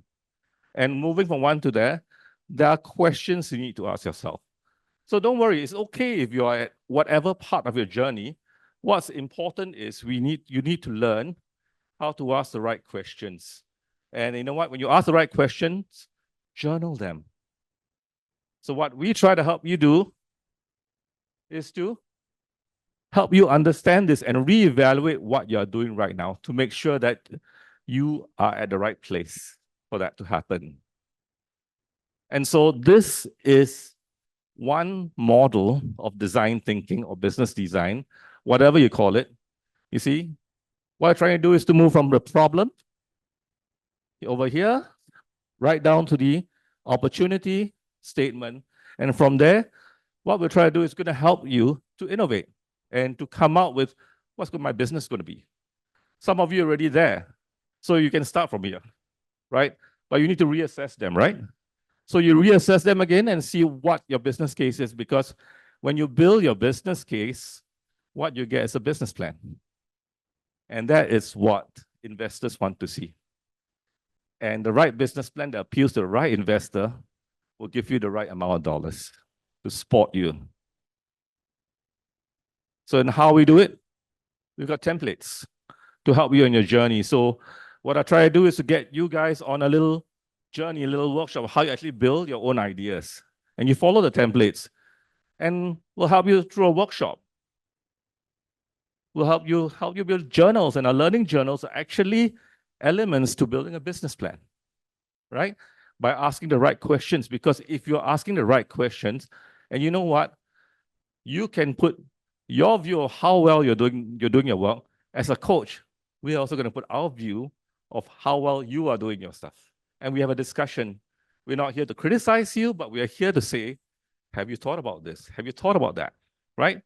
And that's where hopefully you can work with Professor or Dr. Shen to at least come out with the right indicators where investors would like, or even Angel, for investors would like to see in order to actually want to say that you're less of a risk to put my money on, because it could be a donor, but it could be someone from outside who wants to invest in your capability. Because why? I've got labor that I can afford, and I can produce things, and we've got very good productivity workers and all that, and I've got raw materials. So it's a good place to put my money on. So it may not even be a donor. It may be an investor, and I'll show you the differences as we come along. And that's where we come in to talk to you and actually have the discussion to see where you're at. And trust me, nobody's perfect. We all make mistakes. And it's all right to make mistakes. And one of the questions will be on succession plan. So what are you doing? Who do you have in your organization to replace if this person goes? And I'm sure Father JP is very well aware of it, because he's an OD practitioner. Because in OD, you need to learn about succession management, right? And so we coach you on this, but we do it in a simplistic way, because I don't think we can, the big corporate speak in enterprise will be quite a difficult thing to do. And of course, at the end of the day, that's what you get. Okay? So this is the idea that we put forward for you. And this is a bit more detailed. The words are a bit more businessy. Yeah, but in essence, what it's saying the same thing. And end of the day, it's all about value. So part of it is to reassess your purpose. Part of it is to reassess your audience, your approach to running the social enterprise, right? And all of this with the whole idea of reducing business risks. So we will have a scoring mechanism, and the scoring mechanism is how we rate you versus how they rate you. You rate yourself and see how that works and whether it makes sense, right? So the people that we try to bring to support you on that are actually startup coaches, people that work with startups, hundreds of them, and how to actually make things that work well.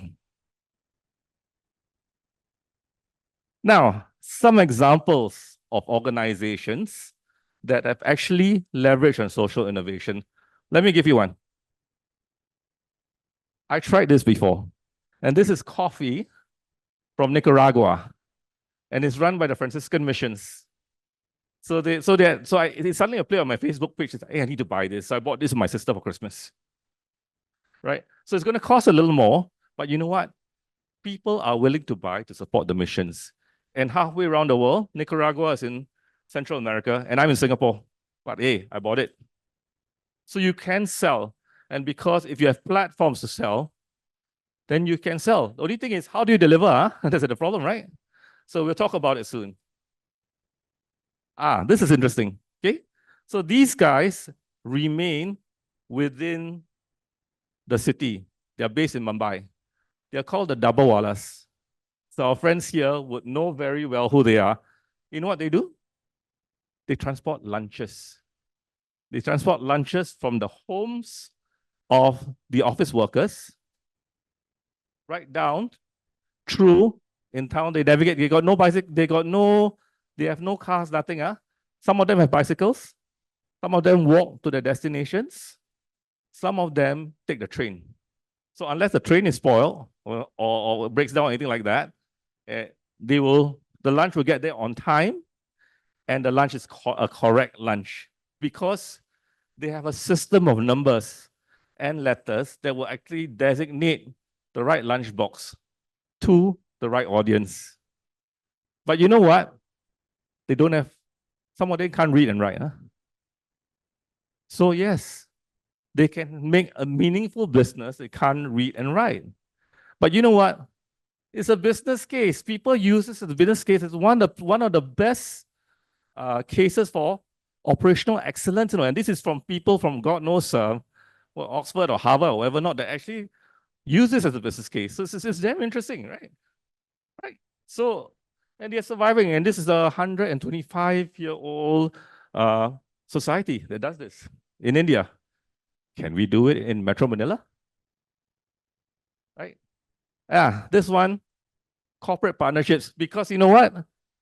Just as you trying to grow, people want to grow with you, right? So I think this was part of ABPN, if I'm not mistaken, right?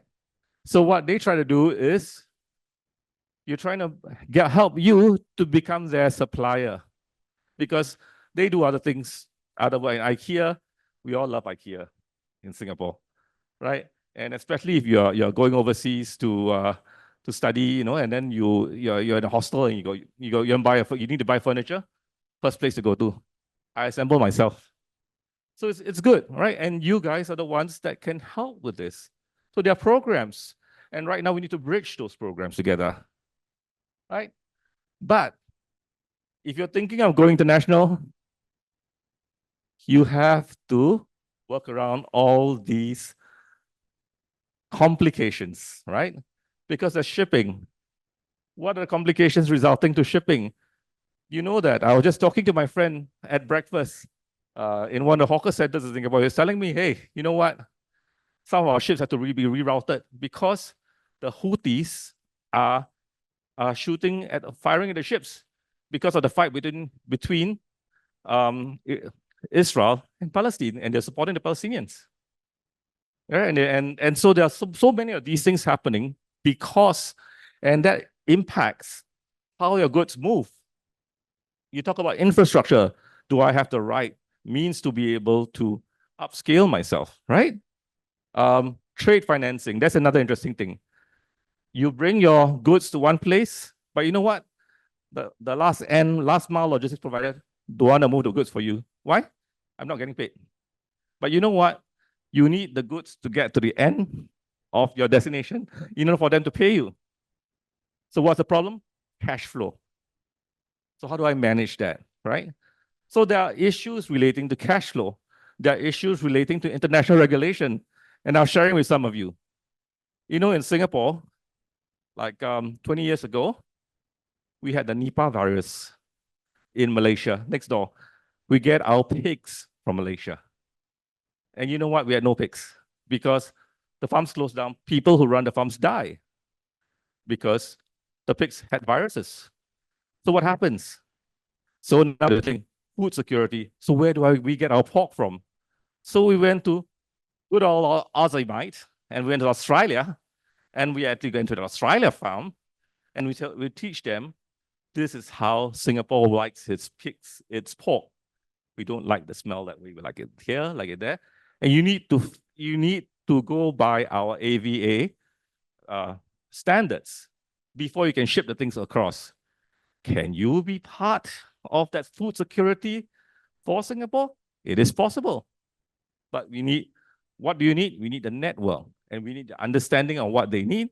And then how do we need to reshape what we are doing right now to be able to be a provider to them? You see? So these are the things that we look at, right? And these are all parts of risk management that most people know, most people are unaware, but they exist to this day. Let's see what other people talk about. People in the Philippines, Indonesia, Thailand, Myanmar, Laos, right?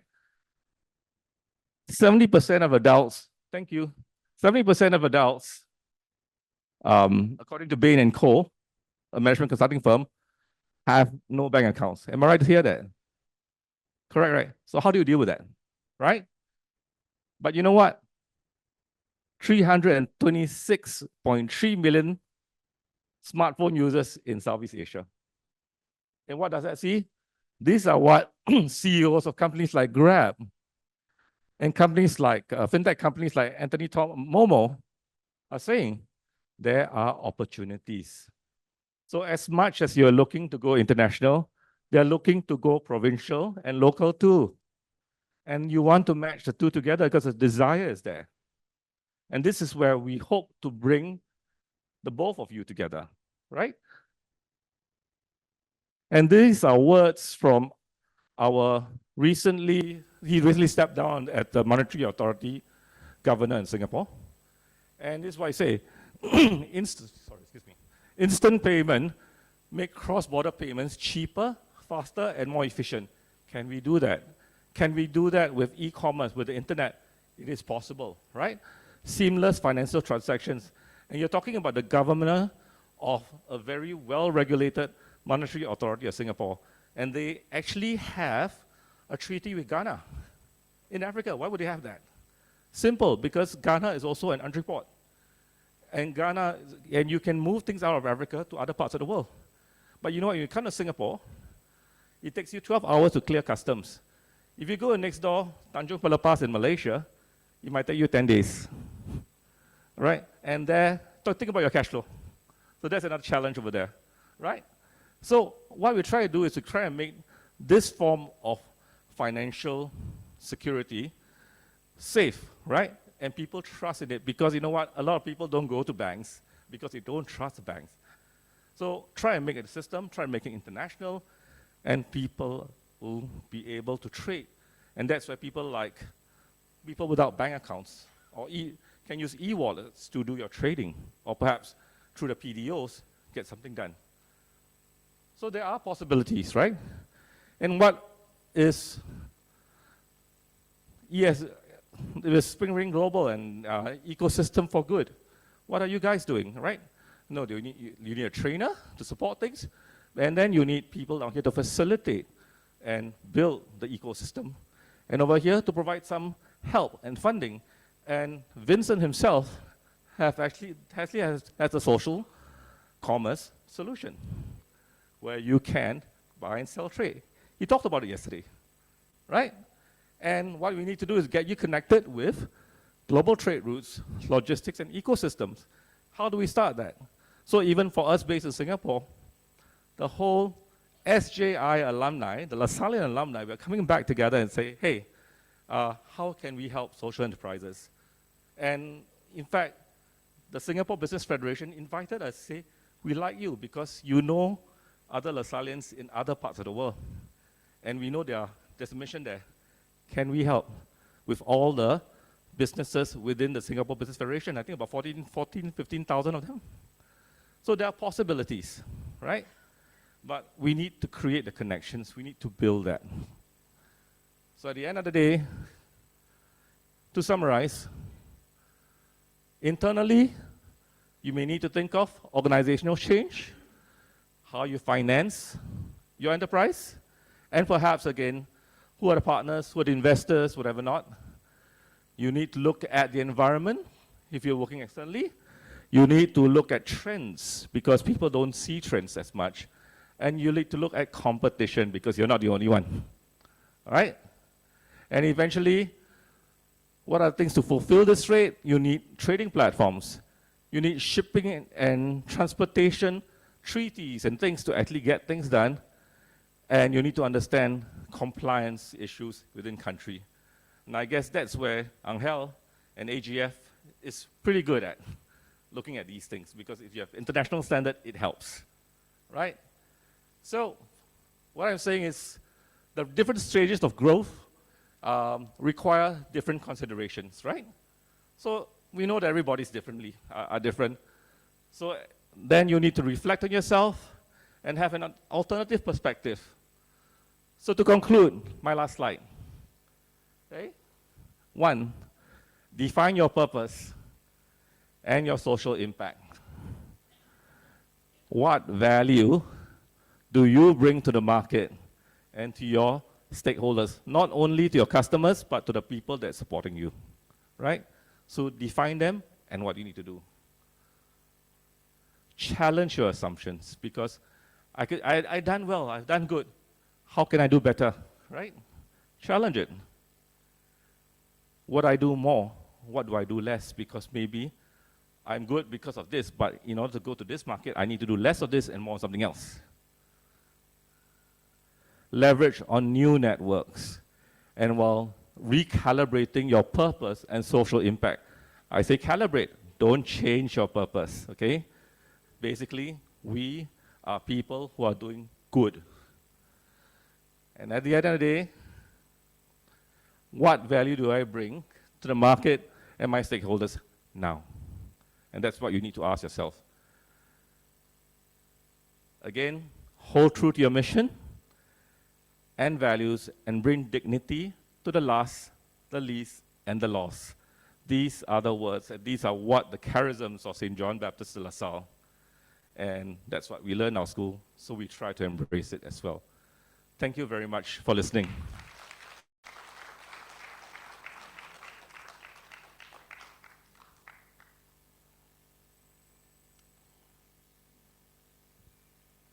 Thank you very much, Mr. Phang. Please stay with us as we proceed with our final panel discussion. But before that, I would like to announce that in case you feel like grabbing your snacks, the tables outside are all set. Okay, as we continue with our panel discussion. Now, to join us on stage to talk about these social enterprise initiatives, of course, we already have with us Mr. Phang. I also would like to call on the stage Mr. Alwen Jimenez. Where are you? There. Father Prasad. Where is Father? Please join us here on the stage. Miss Alma Goodwin.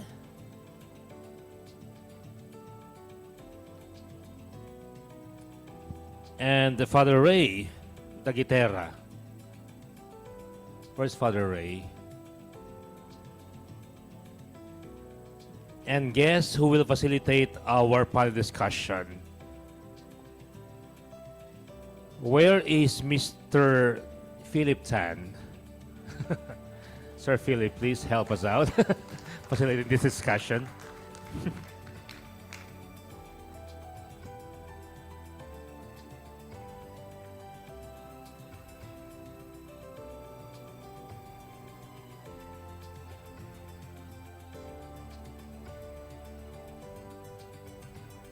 It's difficult to moderate when you're at the last part of...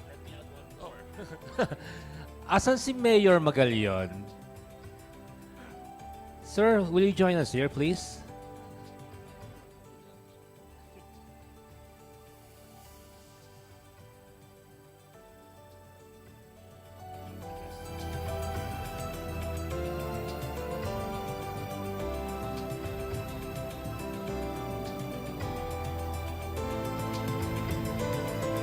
Okay, so think we are on the last part, and I know everybody's keen of going home or buying something for the family, just like what I did early this part of the morning. Anyway, so I'd like to open the discussion, starting maybe from the mayor. Mayor, maybe you would like to look at the presentation, the three-day presentation, how you would possibly adapt it to the local government unit, being the mayor of your locality. I'm now again very nervous.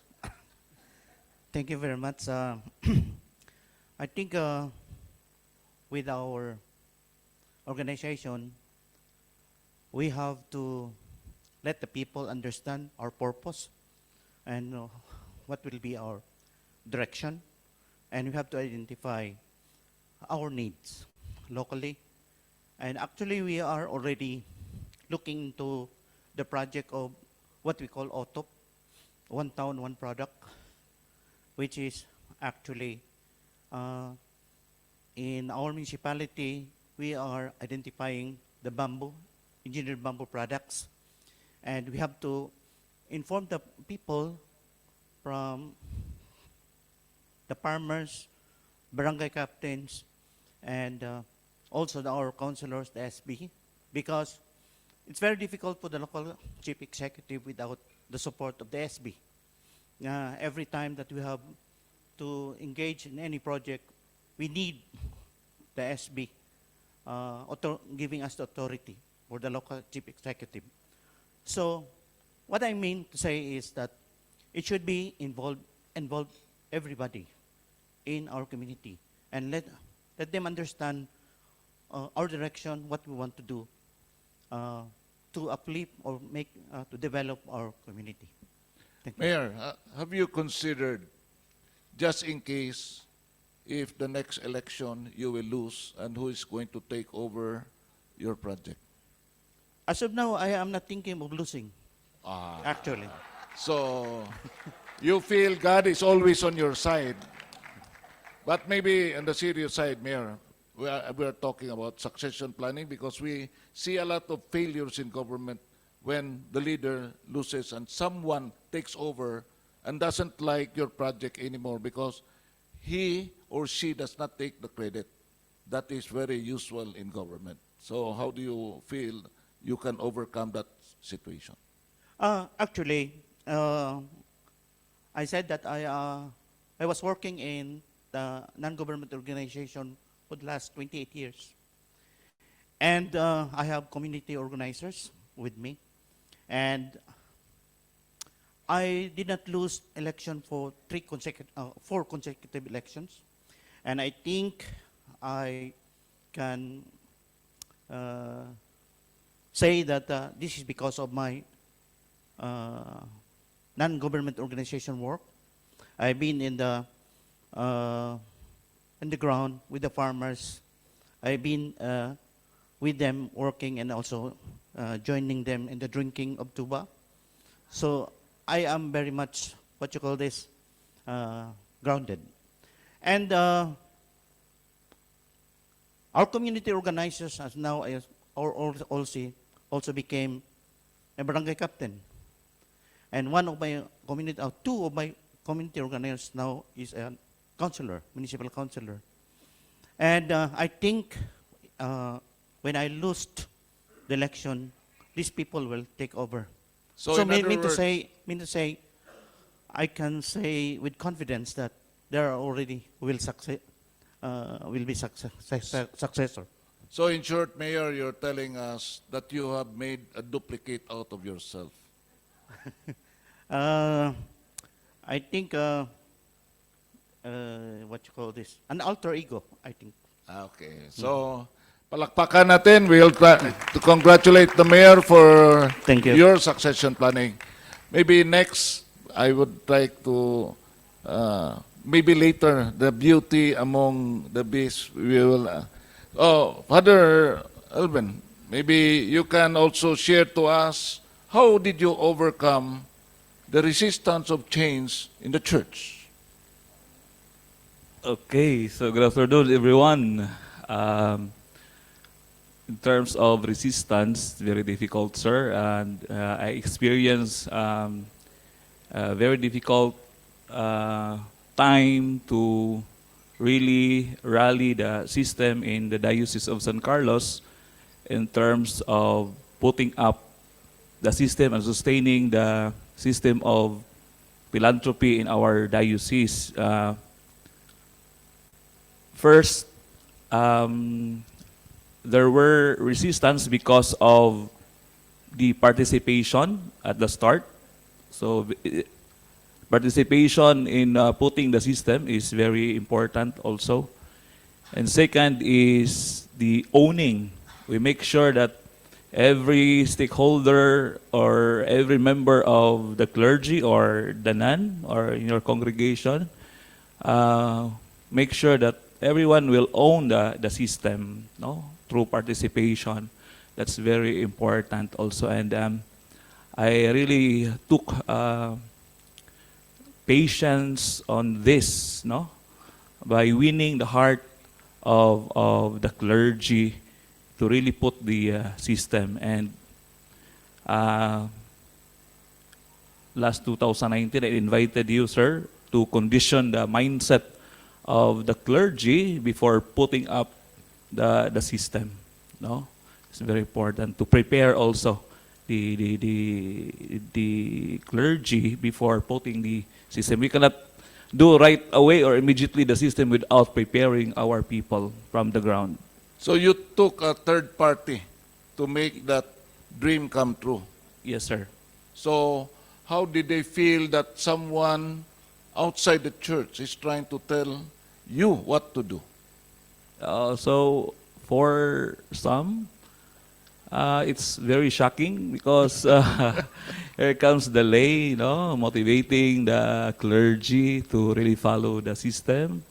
But from time to time, it's work in progress to adapt the system. And now after more than 3 years of following the system, so there is a progress, no, in following the system. So they adapt by and by the system, sir.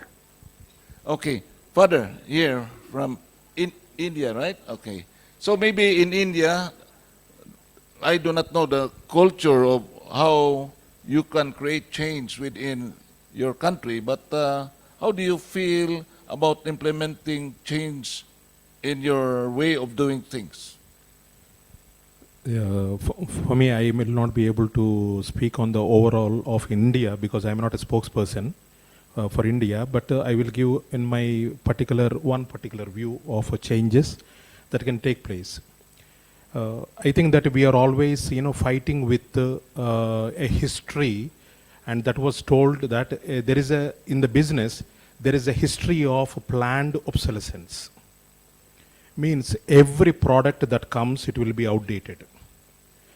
So somehow the change is not about one, but it is a very continuous.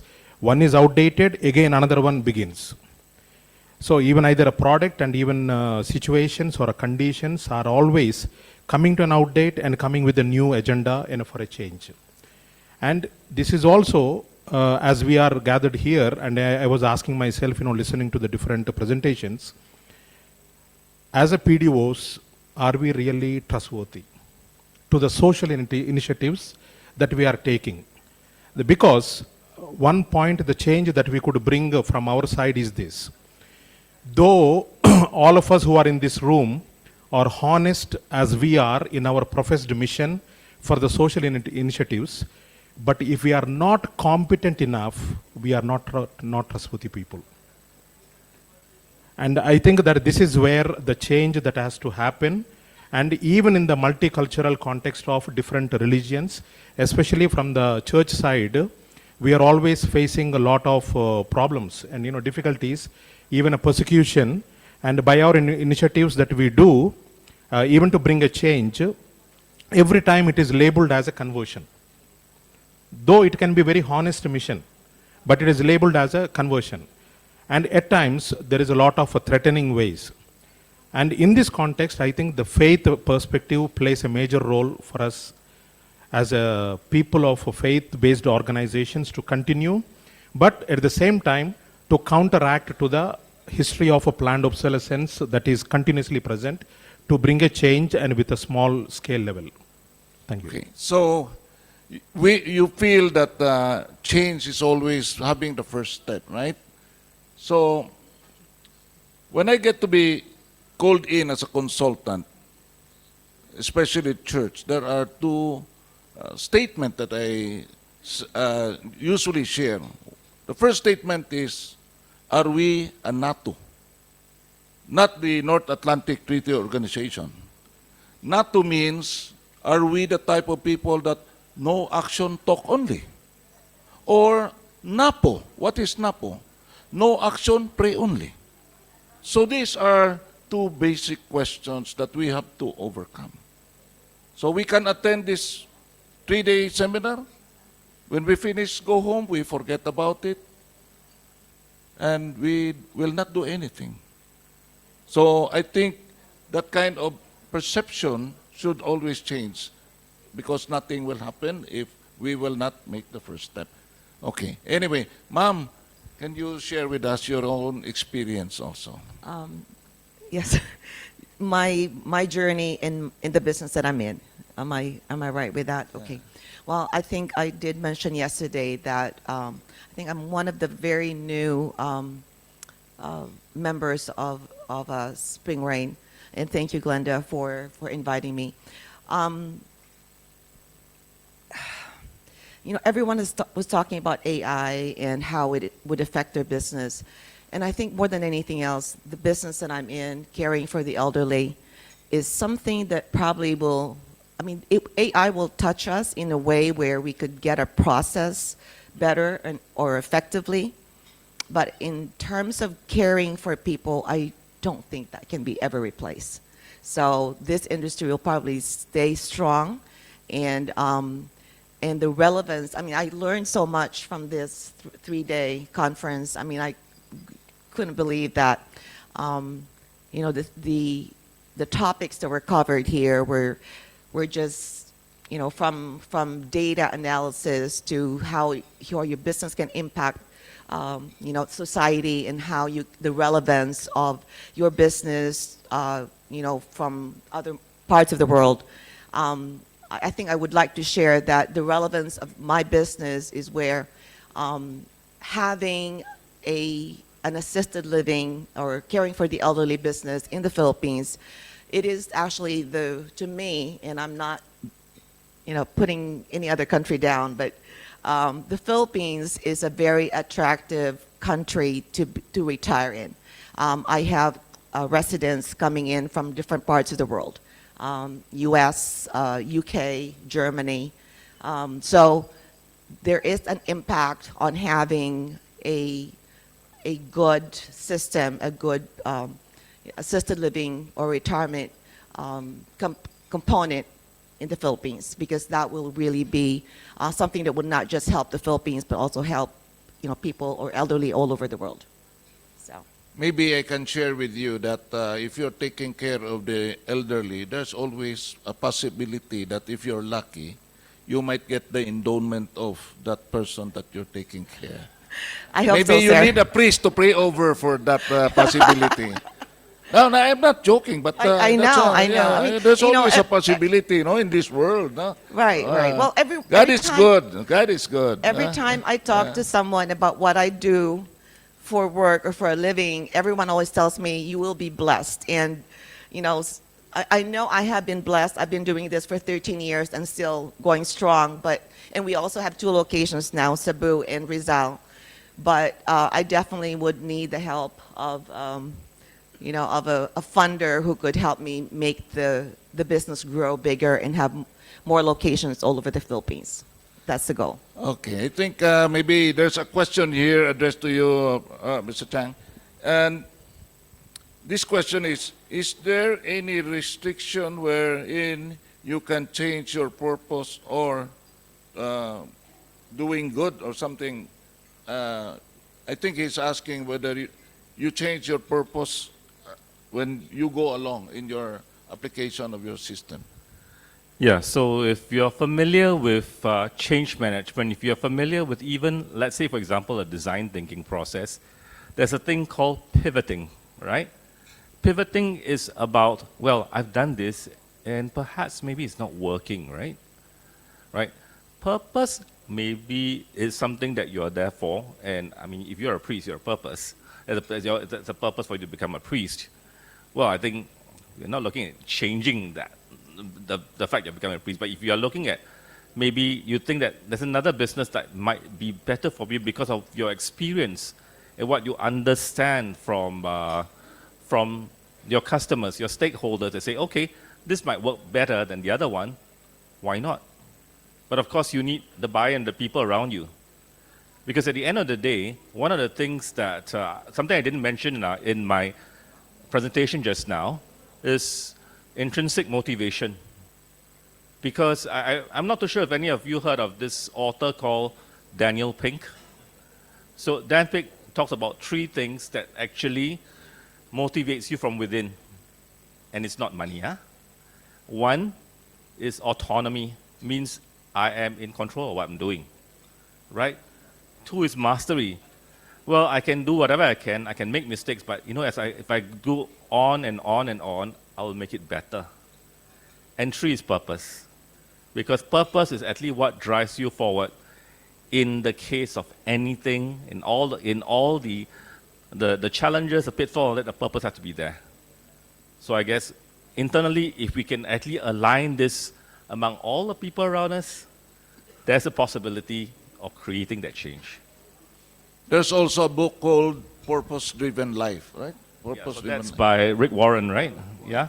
Yeah. So, and you know, he prays the rosary for divine mercy. Yeah, and he's a pastor, a Protestant pastor. Yeah. So, anyway, any more questions?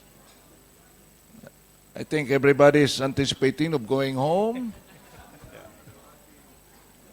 You've been mentally exhausted already. Sister, any question from the floor? Any question? Reaction? So, I think maybe in closing, maybe you would like to allow our guests to say your takeaway messages for the... For me, in coming here, on behalf of the Indian community, especially the 6 of us, and we have come to participate and represent. Truly, and it was a learning experience, and thanks to Glenda, for inviting us and making it possible and to be here and with all of you. And one of the beautiful things that I have noticed in all the presentations and the participation is that there are only 3 things that we constantly have to see that. One is to retrospect, introspect, and to see the prospect. And this should be a constant process for us, because there are no ends of finality, because this process of retrospect, introspect, and this prospect is continuous to making us enable to go. In line with this, as we were talking about all social initiatives, the only concern for us is that social initiatives or SDG goals that we are talking about, we are improving the accessibility of opportunities through our participation. To our condition, increasing the accessibility of opportunities, even in our own conditions, whatever we are. I think this is what I say. Let us increase our own accessibility of opportunities so that others can come and live and grow, and as they also can address the same concern that we are also participating. Thank you very much, and to all of you. Thanks a lot to you. You know what I feel here? Since the first day I came here, thank you, Glenda, for the invitation. Thanks, Vincent, for introducing me to this community. The word I can describe this whole session is family. We feel that we are all in one big family. And when I hear the speeches, whether supporting the 17 SRG or trying to build something for building a hospital or, I mean, working with the slums and all that, you feel for it because you're family, right? It's nice to that we're all part of this one holy Catholic and Apostolic Church. I'm very proud of it. I look forward to hopefully I win my lottery ticket so that I can get to see Pope Francis in person in Singapore. Yeah. So, but at the same time, I'm glad to. You're very welcoming, and that's family to me, right? And I hope to extend that family to the people around you, because we are people of God, regardless of race, language, or religion. Everyone are sons and daughters of the Father. Thank you so much. Father Alwen? Okay, hashtag APDC. Always persevere, dedicate, and commit to our mission through our respective advocacies that we believe in. And for me, one way to be sustainable is to engage social enterprise, not only relying on donations, because in the social enterprise, it's a circular economy, no? From the end of the beneficiaries and the products, no? So we will scale up in our sustainability in our respective organization. We always aim for what is sustainable, and for me, the way to be sustainable is to engage social enterprise. So EPDC, always persevere, dedicate, and commit to our respective mission. Thank you.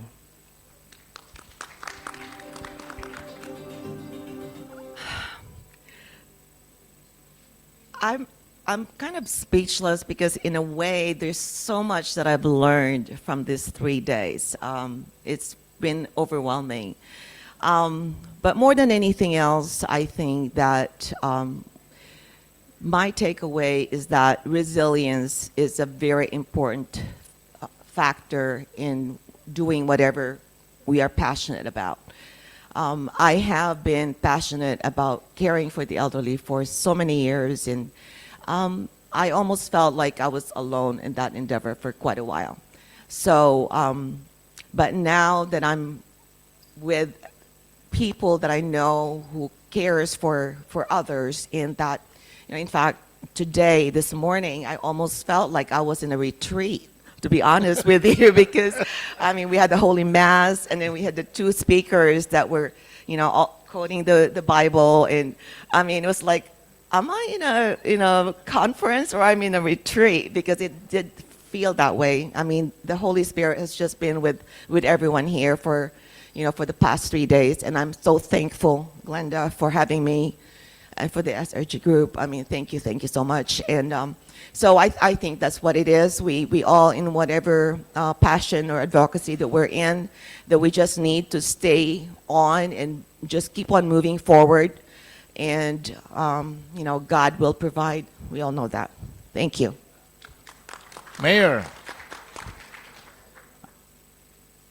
I would like to share 2 realizations. First realization is that when I was practicing my obstetrics and gynecology in the city, so I was so busy, almost every time I'm in the hospital doing operations left and right. And then comes a time that the school of my wife, nobody can manage. And my wife was, the family of my wife wanted that my wife will manage the school in Alegria. And as a husband, my wife also wanted to bring me there. And all of my colleagues in the city, in the hospital, said to me, never go there. What you will do there? There is no operation, there is no hospital, what will you do there? But so I was really very confused. And ultimately, my wife is crying. That's the power of women. He always cry, and so that men can be convinced. And then my chief of hospital and my colleagues, anesthesiologists, and my pediatrician, who are my team in operation cesarean section, and they said, and I told them ultimately I have to go to Alegria. And they said, why? Because I am victim of love. So they cannot, no more discussion. And when I went to, when I was in Alegria, and 4 o'clock, there is no people walking around. It was really very difficult for me.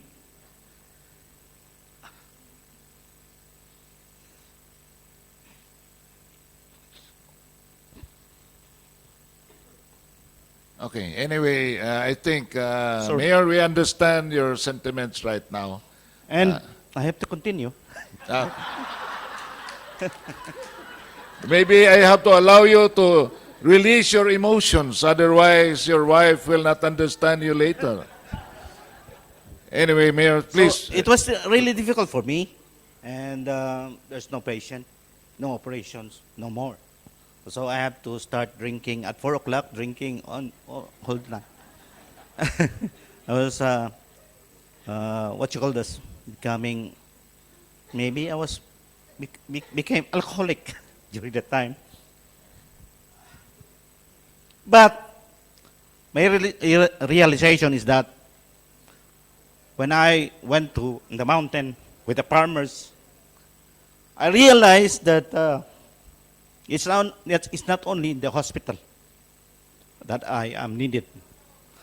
There are so many things I can do in the mountain, with the farmers, in the community. Many, many. So I worked in that institution for 28 years. We gave education, thousands of our scholars. We have scholar doctors who are now working as a municipal health officer. It's our scholar. We have lawyers. We have teachers. We have countless of professionals we have done. And for me, I'm so happy with that. Today, another realization when I come here, I always tell people that I've been in the private sector for 28 years. But today, I realize that I have learned very, very little in the 28 years I have been in NGO. I have learned so many things when I come here. Thank you very much for all this ideas and information. So many. And I think we have to go to the table again, sit down with my team, because we have to review, rethink, and plan again. And with all this information coming, I told Dr. Glenda if we can have a soft copy of all the lectures, because there are so many things I was not able to understand, honestly. You can contact me, Mayor, later. Okay. No? Yeah. And sorry for my. Okay. Anyway, thank you. Mayor. Thank you very much. Yeah. Salamat. Anyway, Mayor, the Holy Spirit is with you tonight. You have released your emotion. The Holy Spirit took over your mind, and I think you have a lot of things to do when you go back to your own municipality and to your people. You have to take care of your flock. In the mountain of Alegria, you built your rock. Amen? Amen. Thank you very much. Okay, thank you very much. Thank you very much, Sir Philip Tan, for facilitating this final panel discussion. Now we will be giving our plaque and certificates of appreciation to our panelists. I would like to invite Dr. Glenda Miro Antonio and Father Manny Bolilia to please join me here on stage.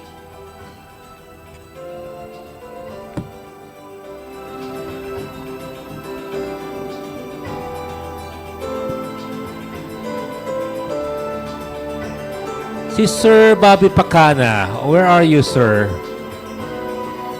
Roberto Pacanini. Where's Sir Roberto? Please join us here on the stage.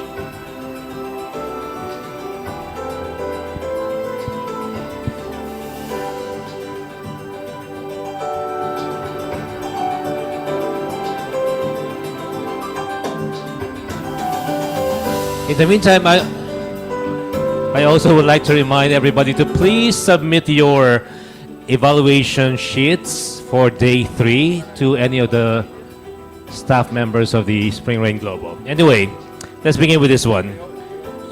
This plaque of appreciation is presented to Adrian Phang as keynote speaker during the 8th Spring Rain Global Asian Philanthropic Development Conference on the topic Social Innovation and Entrepreneurship, Harnessing Creativity for Social Change, presented this 26th day of July 2024 at the Amari Bangkok Hotel, Thailand. Signed Engineer Mark Anthony Antonio, Father Victor Gonzaga OSA, and Dr. Glenda Antonio.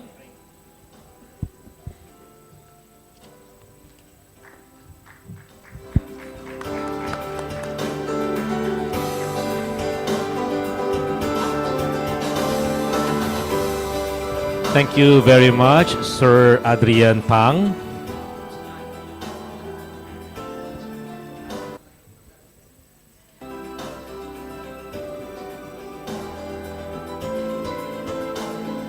Now we would like to give the certificate of appreciation to Father Alwen Jimenez. Sir Bobby, are you here? Please join us on the stage. To Father Alwen Jimenez as a panelist on the 8th Spring Rain Global Asian Philanthropic Development Conference on the topic Social Enterprise Initiatives, presented this 26th day of July 2024 at the Amari Bangkok Hotel, Thailand. Signed Engineer Mark Anthony Antonio, Father Victor Gonzaga OSA, Dr. Glenda Antonio.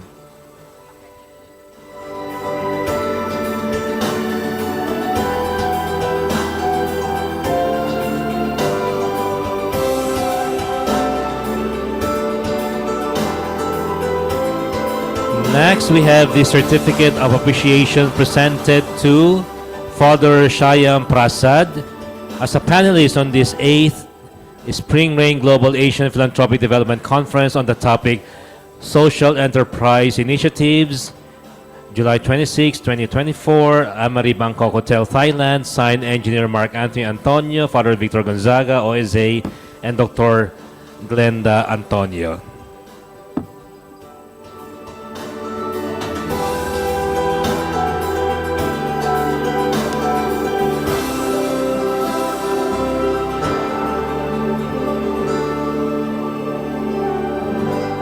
Next, we have the certificate of appreciation presented to Miss Alma Goodwin as a panelist on this 8th Spring Rain Global Asian Philanthropic Development Conference on the topic Social Enterprise Initiatives, presented on this 26th day of July 2024 at Amari Bangkok Hotel, Thailand. Signed Engineer Mike Anthony Antonio, Father Victor Gonzaga OSA, and Dr. Glenda Antonio.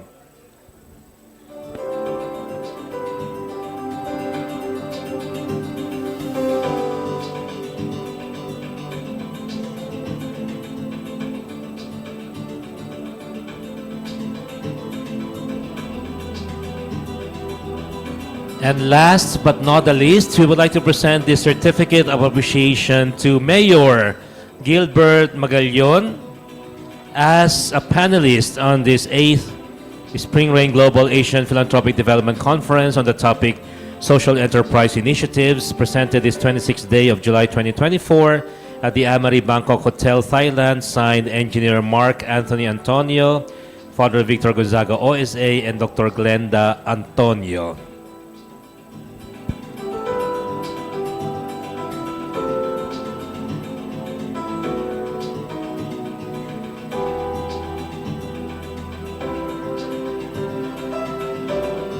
Thank you very much to all of you.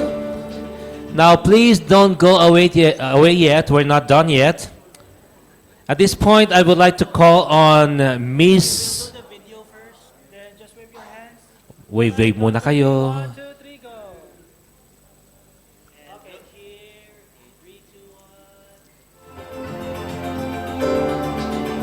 So I would like to call on stage Miss Delphine Tan for a special message to the assembly.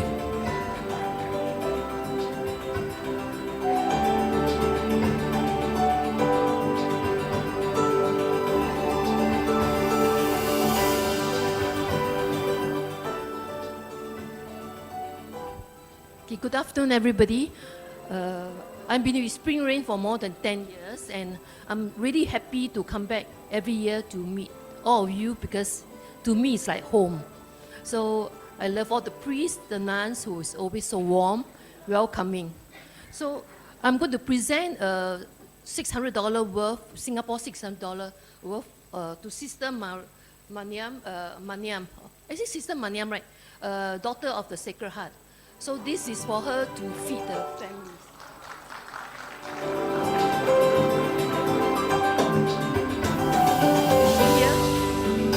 Okay, never mind. Anyway, I just want to encourage you.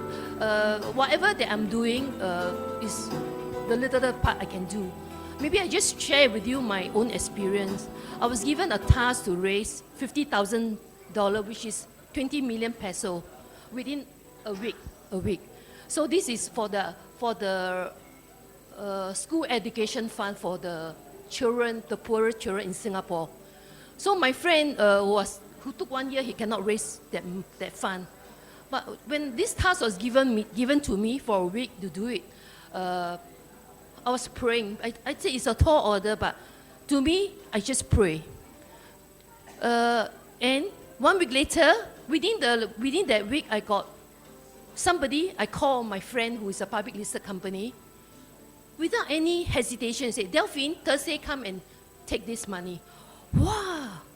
And it's so amazing. So what I'm trying to share with you is that prayer really works. It's a tall order within 1 week to raise 20 million peso. To us, it's also a tall order, but they took 1 year, they cannot raise the money. And the worst is, on Sunday, 5 schools are coming to receive the money. So I managed to do it. So what I'm trying to share with you that whatever problem I have, I raise up to the Lord. Amen to that. Okay, so anyway, just morning I was there. Sister Foreign gave me a pack of what God think of you. It's a love notes from God. It's so amazing, huh? Okay. So because I don't really like to read Bible because it's so thick. So with this little love notes here, I just pull out. So you know what the Lord say? You are able. Ephesians 3:20-21. Let me see. Say, he can do amazing stuff. So he passed this task to me. And he said, you are blessed. The second card I pull out is you are blessed. So I'm trying to share with you, I am blessed. But here I am blessed, I bless all of you within my means. Okay, God has blessed me so much because whatever problem I raise up to him, Lord, I'm here, I have this problem. You have to solve it for me. So here I am. I'm blessed. I'm able. I share all this with you all. So Sister Marian, come and collect your eggs.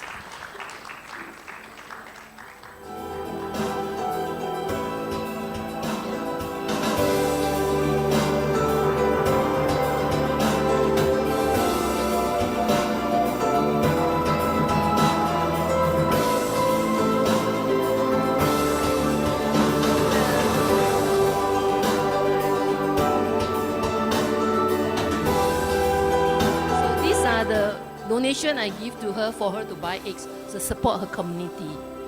Thank you for the hard work.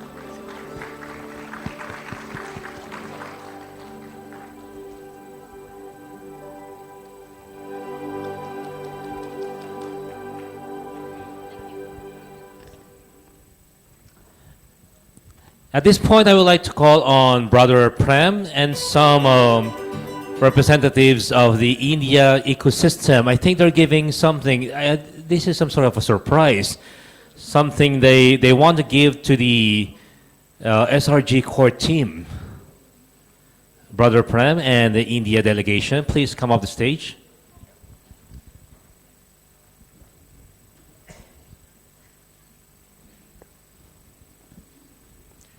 Good evening to all of you.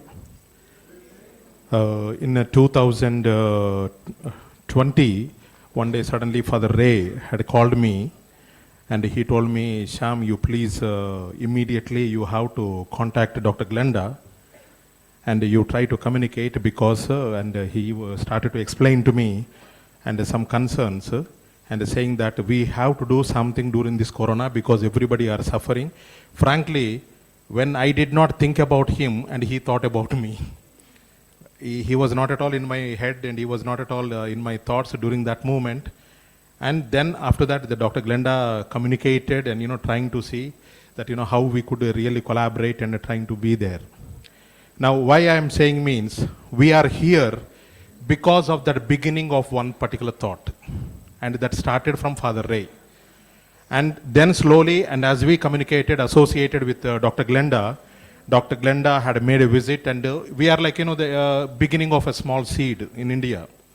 And frankly speaking, we are still trying to cultivate a little bit and trying to see what are the possibilities. And personally, and I would wish to take, grab 2-3 minutes with you because I worked in the parish where Father Ray is the present parish priest. When I was a brother, one day, as it is now, it is flooded there in Manila and in the Philippines. And Friday evening, I called up to the parish priest, that time Father Carlo. I called him up and I told him, Father, I think it is raining very much. Better that I will not come to the apostolate. I will not come to the parish and I will stay back in the seminary. Then Father Carlo responded to me saying that, very good, you are a very good missionary. And he kept down the phone. And then somewhere that has pricked me and told, okay, now he is forcing me to come there even in this rain. And especially that when we reach that Tandonsora, that area, it is fully flooded, you can't even go and all. And basically, I was really having a hard time because deep inside, I don't want to get into the dirty water. That was the main thing that was going in my head. So, when I came there, almost to the parish, San Pablo parish, when I reached there, the water was almost near to my hips. Somehow walking and everything was floating on the water. Everything that I could see and I am actually dirtying myself. Then I have to go to a place, substation called Kathuparan, just nearby. So go to that place is more water there. So I asked for one fellow, one pedicab. And that fellow told me, how come you will sit in the pedicab because it is already water. You cannot sit in the pedicab. I said, don't worry, I will stand at least in the pedicab and you take me. Because I don't want to drown myself in the dirty water. So as he took me near to Kathuparan and that area, this pedicab got stuck.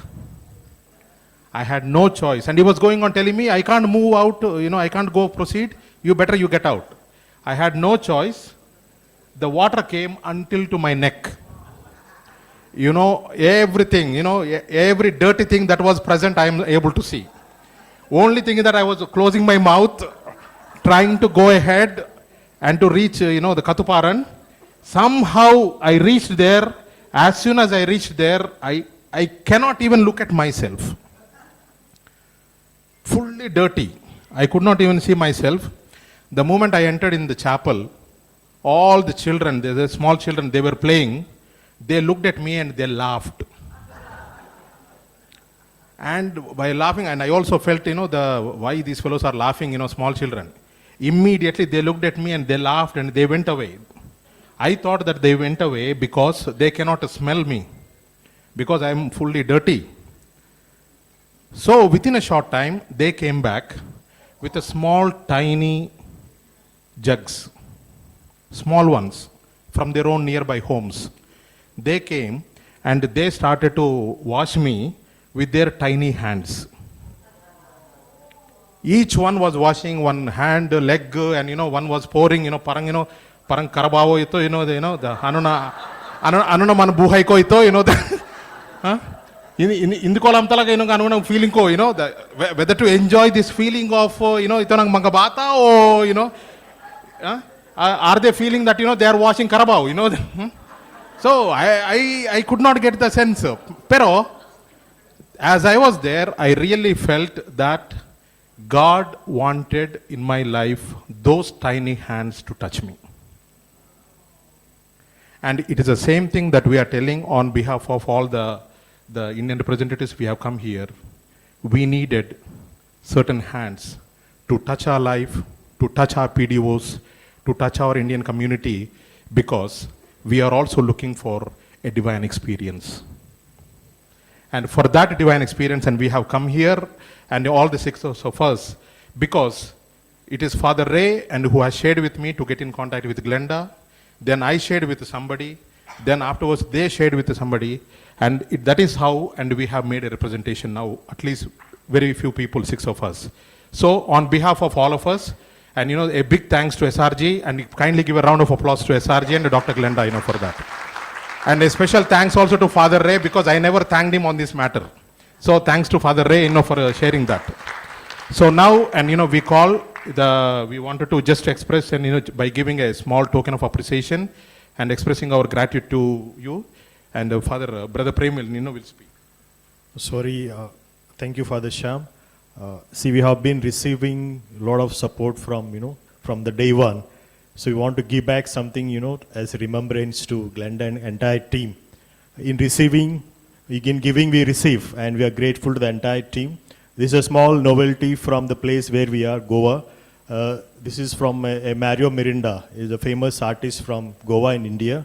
We want to give to the executive members of SRG. So I request all the six of them, to come on the stage, and we will give them as a token of appreciation and deep love for the great work that they are doing in SRG and the entire world.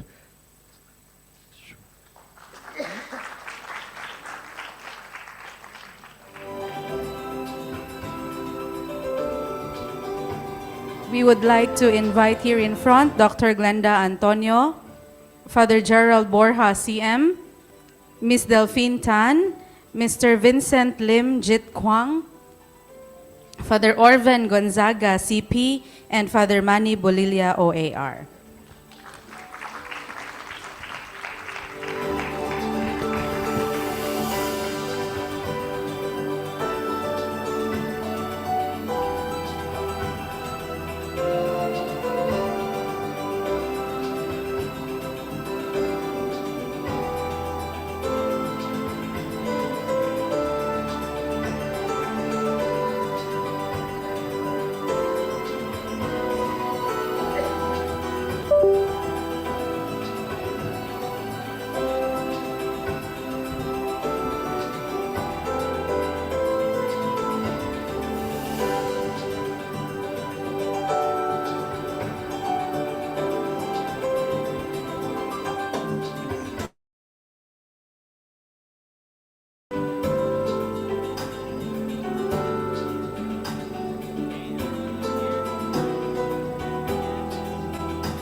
Thank you very much, Father Shyam, Prasad, Brother Prem, and the rest of the India delegation. At this point, we would like to go on stage for some words. Father Arnold Abelardo, CMF, and the Bishop Emeritus of Virac, Catanduanes, Bishop Manolo de los Santos. Please join me here on stage.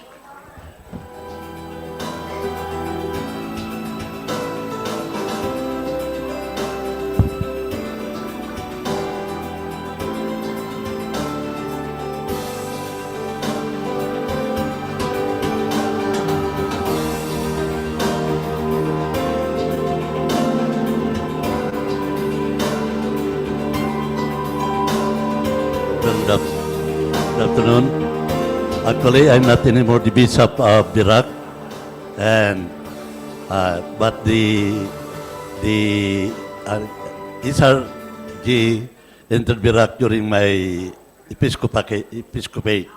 That's why it was indeed a great blessing that Dr. Glinda went to Catanduanes 3 times just to conduct the orientation and give us some points on how to go with this SRG. And indeed, it is a great blessing to the island Diocese of Iraq, because the Diocese of Iraq is an island, and it is a poor diocese, and we really need help. And that's why the presence of the SRG in Iraq would be a great blessing in the future, especially for the pastoral programs of the diocese, and also to some other needs of the diocese. But actually, our main purpose in creating a foundation there is our vision mission is the integral development of man. And we know that man has a spiritual life and its earthly life. And that's why we have to work that these two would be synchronized, that our dreams would be attuned with the mind of Saint Irenaeus, that the glory of God is man fully alive. Good afternoon. Thank you, Bishop. God bless po. Be careful. Hello, everyone. Miss Glenda and SRG. I'm just really happy to be here and see all people, very diverse organization, and yet with the passion to care and to really serve the poorest of the poor.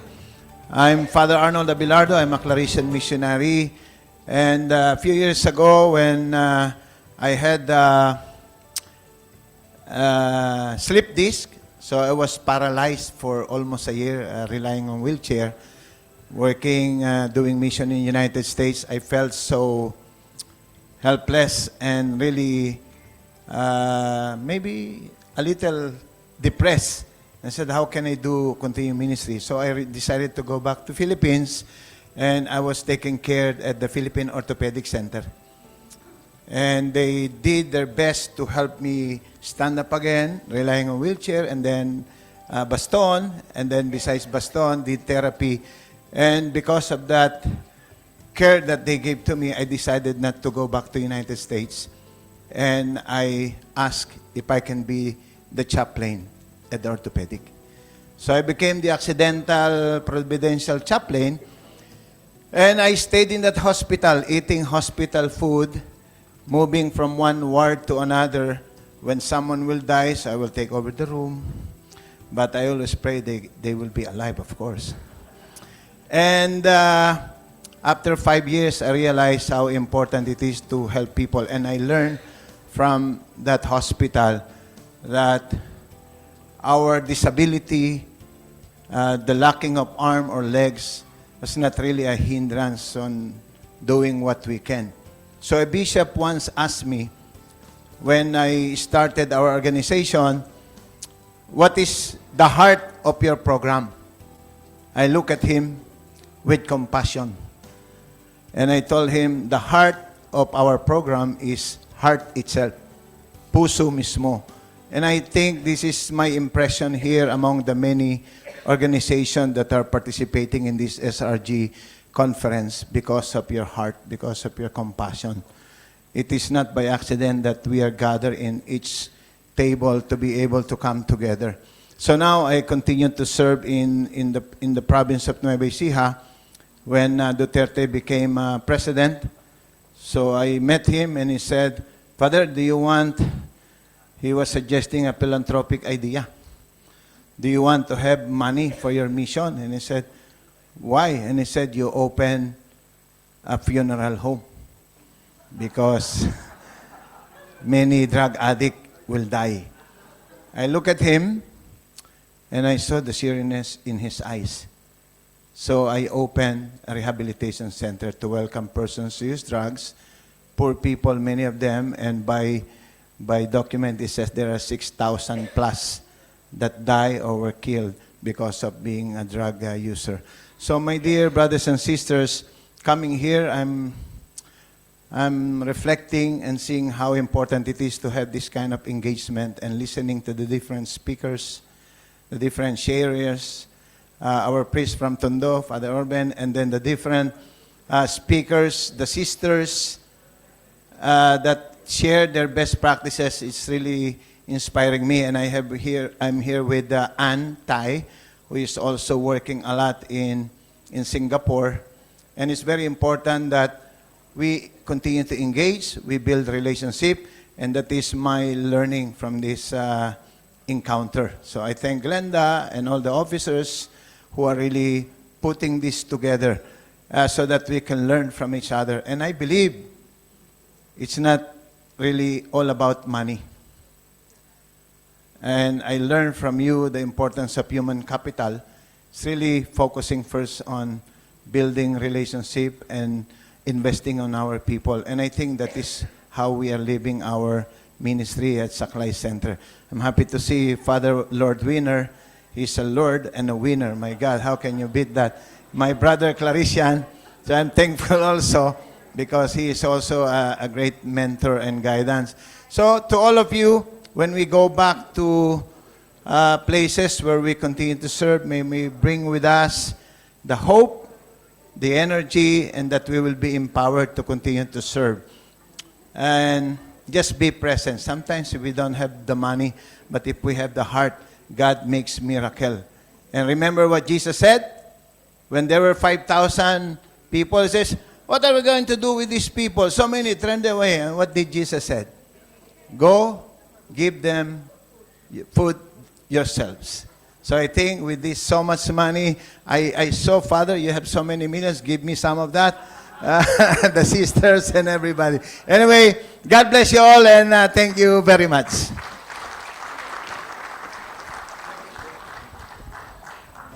Thank you, Father Arnold and Bishop Manolo de los Santos. Now a little bit more of patience. Because at this point, we'll be projecting some of the video clips that the newly established PDOs have sent us. So it will take us another 20-25 minutes or so. And we will also have a chance to watch an SDE video, SDE, same day edit video. So you might have a chance to see yourselves on this video clip. So please let us watch this together before the closing remarks. We may start with a projection of the video clips.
The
now the fruit of our, what we call a community that is being rehabilitated already, being sustained already.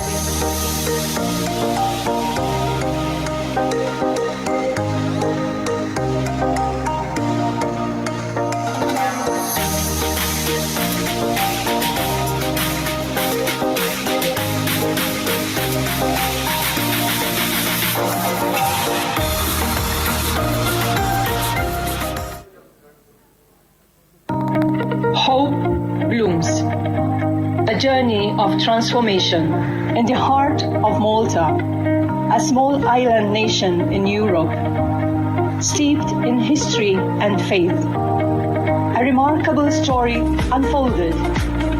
It's a story of compassion, resilience, and the unwavering dedication of one woman to uplift the lives of those most in need.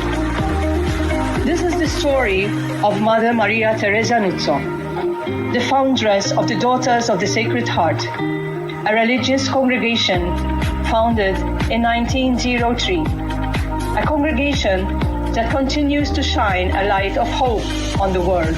In 2009, the then Bishop of Balanga, Reverend Socrates V. Villegas, recognized the powerful impact of the Daughters of the Sacred Heart and invited them to the Philippines. In the Philippines, their presence has since blossomed, establishing roots in 3 key locations: Bataan, Manila, and Quezon Province. They are dedicated to alleviating malnutrition and hunger, promoting human dignity, youth formation, vocation promotion and formation, emergency medical assistance, scholarship and formal education, empowering sisters for future ministries, infrastructure development, human capital development, foundress cause of beatification. For the past 15 years, they are making a tangible difference in the lives of countless individuals and communities, offering hope, support, and a path towards a brighter future. Their dedication has touched countless lives, but their work faces a crucial challenge: the need for a permanent, sustainable home. To truly amplify their impact and build a sustainable future, the Daughters of the Sacred Heart need a dedicated headquarters, a philanthropic development office that will serve as a hub for their work.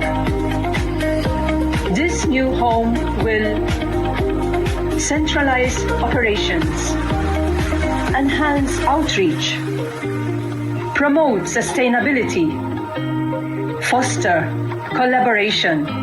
The Daughters of the Sacred Heart burn with a passion to leave an enduring mark on the world. Get ready to dive into this story. Ivan's tiny hand, barely bigger than a sparrow's wing, clutched his mother's finger.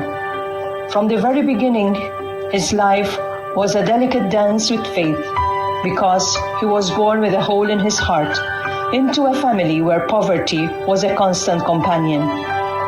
When Ivan turned 3, the doctor's advice was to have a heart surgery, a decision which will either save Ivan or steal him away.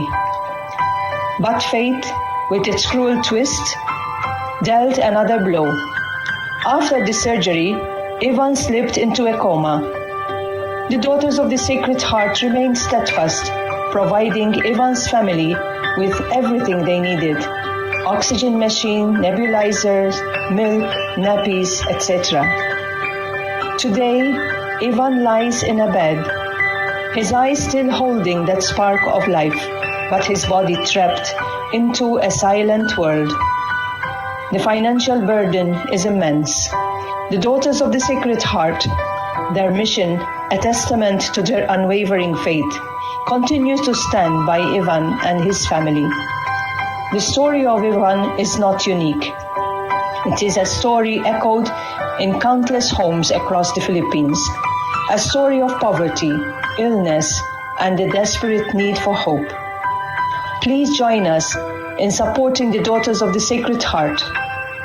Your contribution, no matter how small, can bring light into the lives of these children, giving them the chance to heal, to thrive, and to dream of a brighter future. Together, we can make a difference, one child at a time.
Hello and good day to all. I am Brother Jacob Maria of the Oblate Apostles of the Two Hearts. The Oath is a missionary order of men in the Catholic Church dedicated to helping the young people in public and non-sectarian schools. In today's world, young people are faced with unprecedented challenges. It's no longer just about delinquency. Depression and suicide attempts are on the rise too. Many young people are unable to access opportunities for a good education or even pursue their choice of courses and careers. We cannot stand by and let these young souls struggle alone. They need our help because they are our future. That's why we have stepped in as their mentors, guides, and companions on their journey. We are not just friends, but also ready ears, listening to their struggles and life challenges. To further support them, we organize scholarships to meet their educational needs, ensuring they have the chance to build a better future. Our vision is to be the sanctuary of faith and value formation and sanctification for all our community stakeholders. Consecrated to the Sacred Heart of Jesus and the Immaculate Heart of Mary, we commit ourselves to our mission, spreading the love of the two hearts, especially to the underprivileged youth, leading them towards their integral development. To enhance our mission, we are building our first youth center in Carmen, Cebu, on a generously donated 1-hectare property. This center will serve 150 youths at a time, helping them become upright citizens and God-fearing individuals. I myself am also a product of the Oath's efforts. When Oath missionaries visited Australia, their message and example also profoundly impacted my life. They shaped my young mind and taught me invaluable life lessons. Inspired by their mission, I joined the Oath to bring the same hope to others. Hello, I'm Neil Gabriel Surig, 26 years old, a scholar of Oath. Now I'm a fourth-year student, excited to graduate and eager to find work to support my family. Hello, I'm Darren Punsalan, 33 years old. I came from a financially struggling family.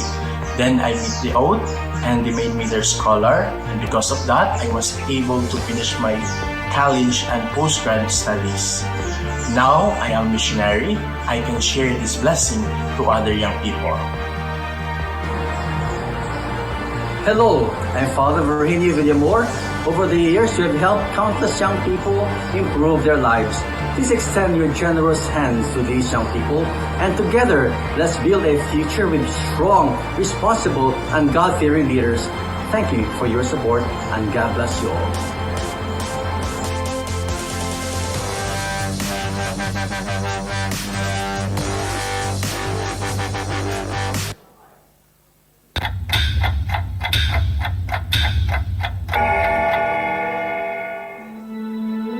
Amid great darkness, I am calling men and women to be flickers of light and build living bulwarks. The Bulwark Project is a calling from God to build a dynamic community of disciples, a spiritual stronghold nurturing a culture of faith, fellowship, and service. A state-of-the-art renewal and training center shall be built in the lush highlands of Arakan, Cotabato in Mindanao, Philippines. Surrounded by nature's magnificence, hundreds or even thousands will come here from different places to immerse in prayer, to deepen their faith, and to gain spiritual growth.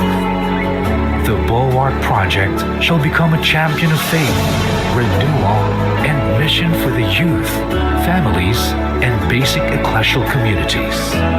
It shall also be the IP stronghold in capacity building, job generation, and livelihood. I was 14 years old when I gave my life to Christ. It was a sheer joy and blessing. Along with my friends, we wanted to respond and serve Him with His purpose. The 3-hectare property is envisioned for constructing a faith renewal complex that will serve as a beacon of light for those who seek. Then, steer and urge, especially the youth, families, and communities to missionary endeavors. Flickers of light amidst the darkness, one spark at a time, to those who need the light of God in the world.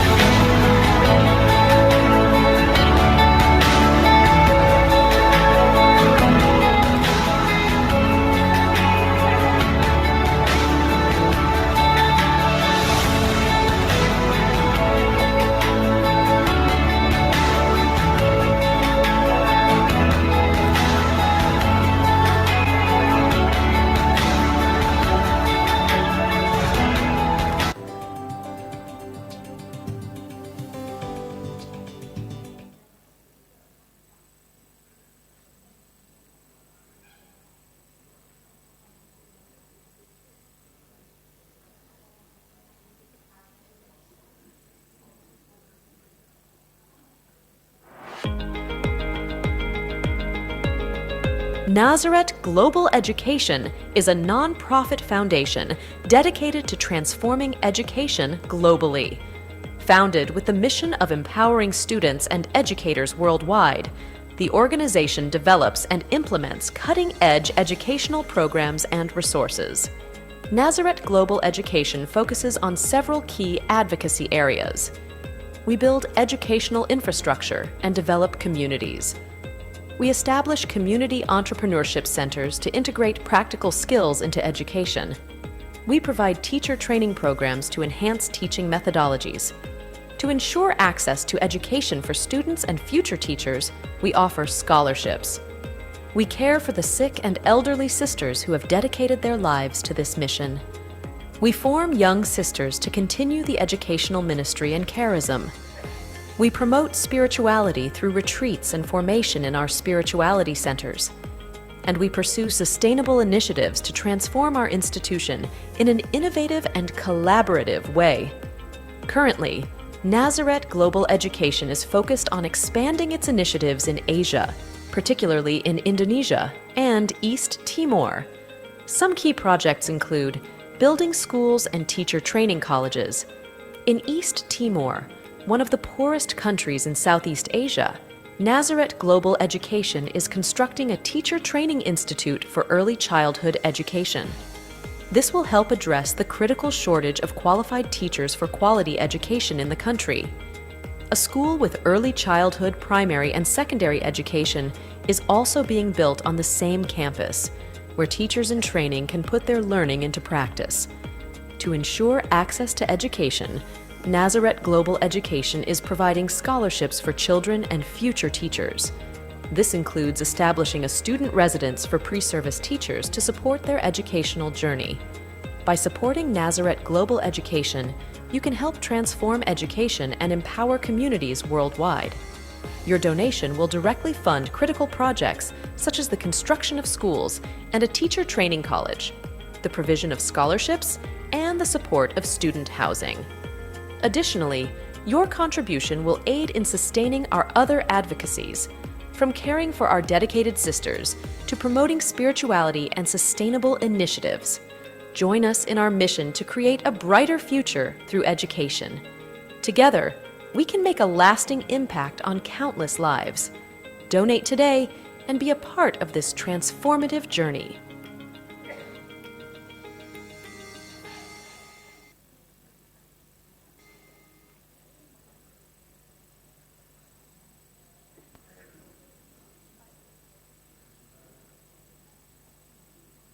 Global Foundation is committed to provide access to resources, create an enabling environment for greater positive social impact, and nurture the ecosystem of good.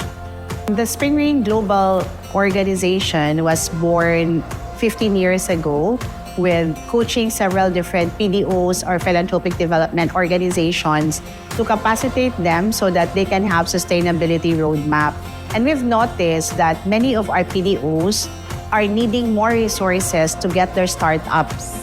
Now, when we were meeting with donors, most of the donors wants to give in a more collective impact. So in Spring Rain Ecosystem, we have a common advocacy. So for example, we have a common advocacy on homeless. And there are many different philanthropic development offices doing the work for homelessness or care for the children or indigenous peoples or education. We have a lot of schools. Now, in order to come up with a collective impact, access to resources has to be facilitated. So then we decided that we will open our corporate foundation.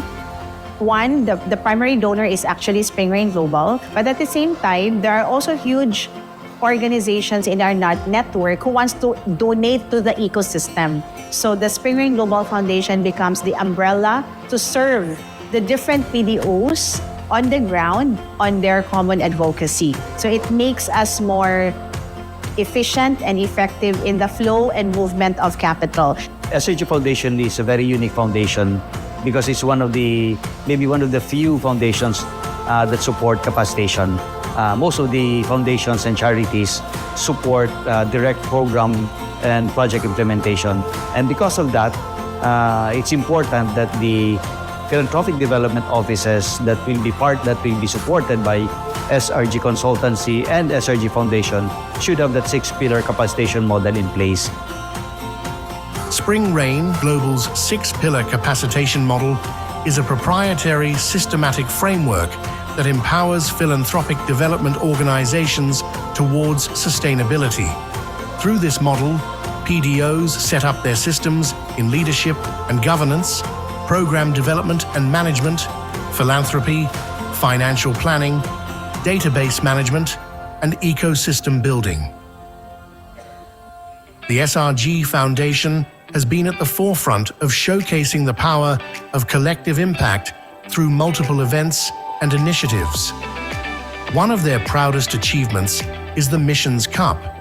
This event has redefined philanthropy in sports, facilitating more than 5 million pesos in funding opportunities over the past 6 years. This year, they launched the first batch of PDOs on their 3-year capacity building journey, with 8 champion PDOs and 31 startup PDOs to receive a seed fund for the growth of their internal organization. And I'm really excited to begin the journey because I know that for us to have greater social impact, we need an ecosystem. We cannot continue to work in silos. We need partners within different stakeholders to be part of the whole ecosystem so that we can make a difference in the lives of different communities, people, and the environment. I'd like to invite everyone who wants to collaborate with Spring Rain Global, especially on impactful projects of the ecosystem. So with our SRG 6-pillar capacitation model, we will be able to measure progress objectively, and then we can create more impact in our transformation towards a more equitable world.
The theme for this year's conference is Nurturing Transformative Change in Philanthropy. We want to evolve, and we believe that only transformative change in the impact of philanthropy can get us to scale and get things done.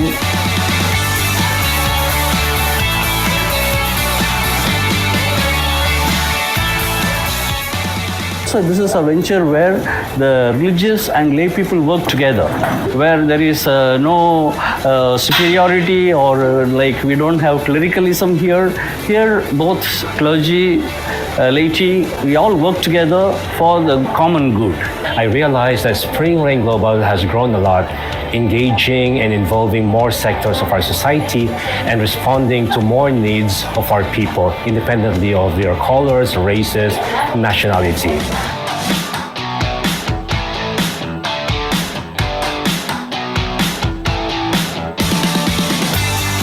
And I feel that we are not just participating in philanthropy, but that we are really part of a global transformation. Yeah, no, I think it's a very timely event given the challenging funding landscape that we're facing here in Asia, but also globally. The whole world is talking about localization, which means that it is these local actors that are going to be placed to drive the development agenda going forward. There are a lot of encouraging trends in Asian philanthropy. We know, of course, that there's a huge wealth transfer that's about to take place. Organizations like this that gather people from across the social impact ecosystem really play a role in fostering those discussions and bringing attention to some issues that haven't been in the forefront before. So I think we're at a place where there's a lot of exciting things that are going to happen.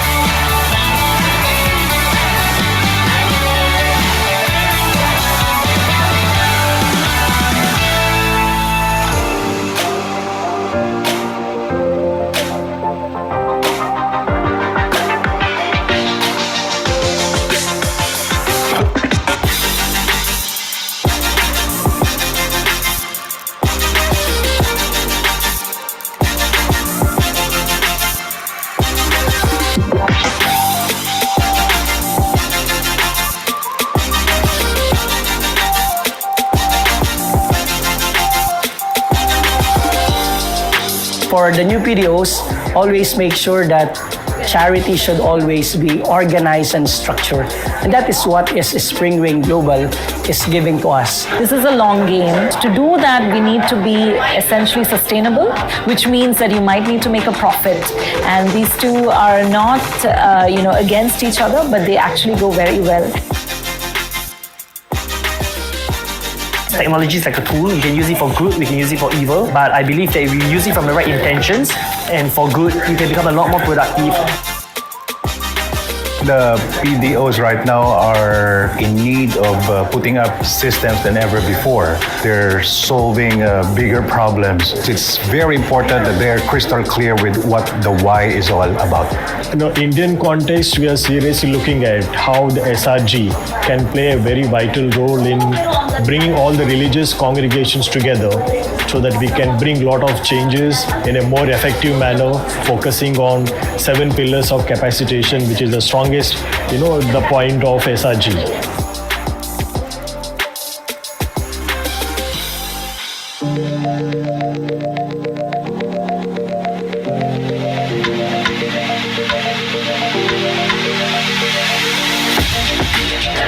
With all these things, I am very hopeful. The congregation is very hopeful that hard work, God will touch the hearts of donors and other people, civic association, to help us. In this conference, nakita ko, I really have to have everybody in the same boat, in the same plane, allowing them to enter into the system.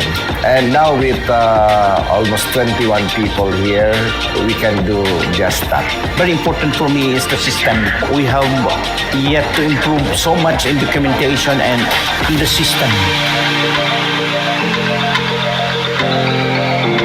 I am pretty sure that we're all going home inspired and we will use the knowledge and the experience of others. So this event is really a game changer because every year we are changing transformation. So we got to adapt, embrace the changes. I'm really happy to be surrounded with all the powerful and positive energy.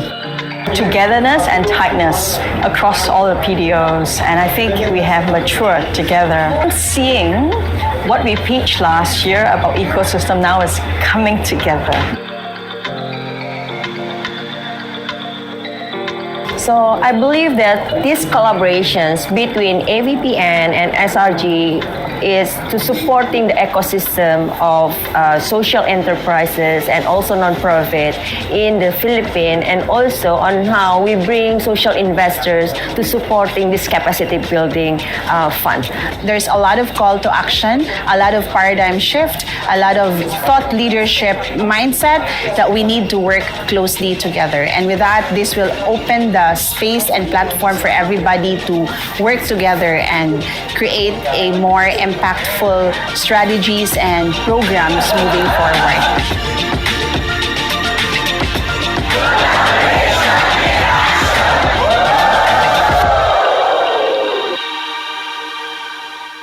We're almost done. 2 last things. First, I would like to call on Father Gerald Borja. I think he has some announcement to make.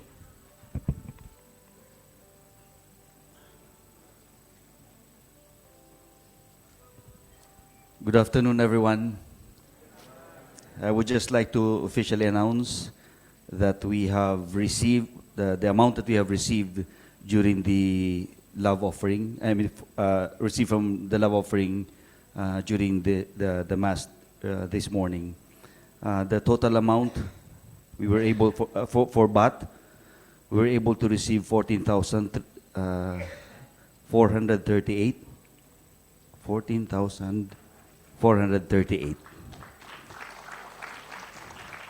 For peso, we received 17,620. And in US dollars, 1 million. In my dreams. It's, what's this? $1 plus, no. $3. 3 USD. So we would like to sincerely thank those people who donated. This will be turned over, the cash will be turned over to Father Orben, and the SRG PDO ecosystem will decide on how and to whom the funds will be deployed. I understand that there were still people who were not able to, who didn't join during the Mass and who probably would like still to donate. We would still accept until anytime, for as long as we are all here. And if still you would like to donate, we will give to you later the bank account of SRG Foundation. if you would like to give more. So thank you so much.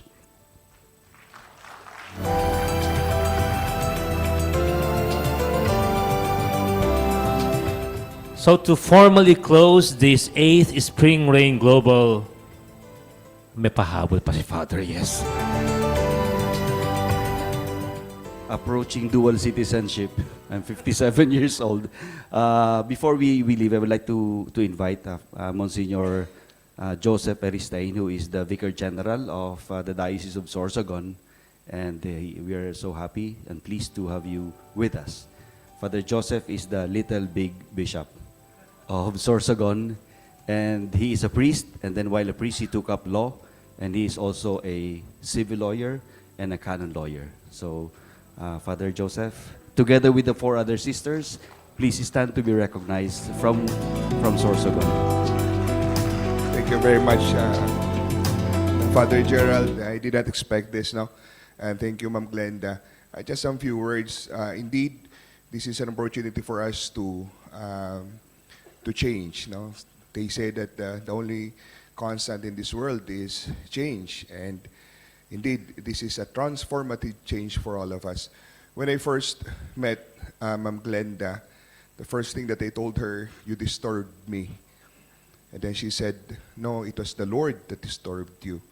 I am a champion and advocate of good governance. And in fact, with CBCP NASA, I'm part of the team that goes around dioceses promoting good governance. And I also follow the 11 principles under the ICD, the Institute for Corporate Directors, and with the new 7 capacitation model by Ma'am Glenda, I think that would be a great addition to our advocacy also. And also I'm glad, and maybe this is really what is great in this now. I came here hoping to find something to bring home, no? And I think I found it, no? That is the change that we want to have in each one of us, the continuing change that we want to have in us that is really transformative. So I told Ma'am Glenda, I'm in, no, with SRG.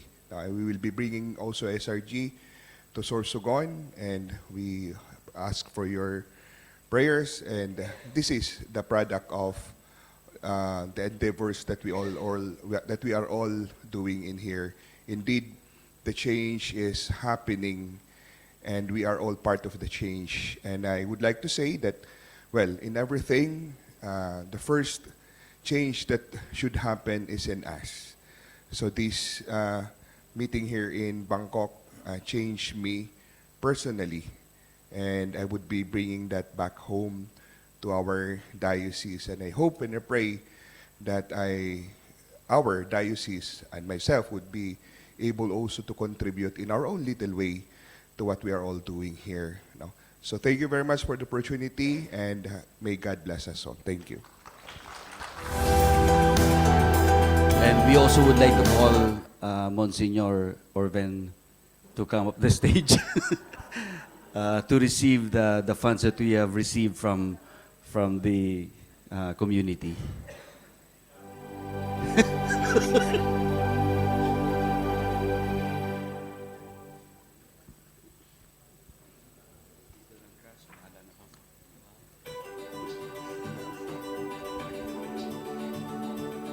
Thank you for this. We have a meeting this after this for those officers of the ecosystem now. After this now outside, and somehow those affected by the flood, you can somehow approach, and we will see to whom we will give these donations. Thank you very much.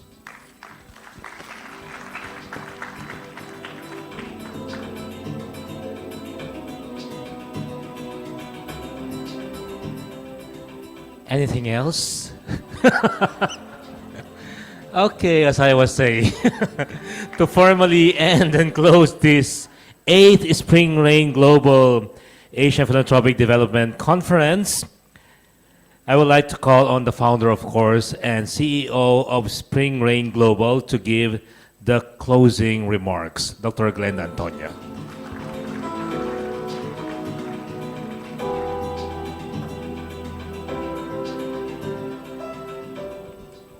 Finally. Whew. It was not easy, but it was very joyful. So before I give my closing, there will be series of consultations that were open for everyone after this. So you just have to approach us. For social enterprise, Vincent Lim, Adrian, and the rest will also be meeting some of the PDOs. And for those who are in capacity building, who finished the implementation journey and about to sign the MOU, we will have a separate conversation as well. Okay? Whew. In closing, let's give a round of applause to God for bringing us all together. Maybe a standing ovation for Him. Please, let's give a resounding round of applause to the Lord. We made it. Thank you. We can't be mediocre for you, Lord. Yes, amen, amen, amen. So, in closing, this is His wisdom, and I share this by His grace. The 8th Asian Philanthropic Development Conference centered on nurturing transformative change in philanthropy. We stand at the core of a new era in social impact by prioritizing capacity building, facilitating access to capital, embracing rigorous impact measurement. We are to sow the seeds for lasting change and sustainable progress. As we bid farewell, let us carry forth the spirit of unity and collaboration, knowing that our collective actions today will shape a more equitable and compassionate world tomorrow for all. Our call to action is to get the ball rolling for the implementation journey. Our unifying platform can be redefining philanthropy in advocacy convening, like Advocacy Forum on Race to Net Zero, food security, and housing, to name a few.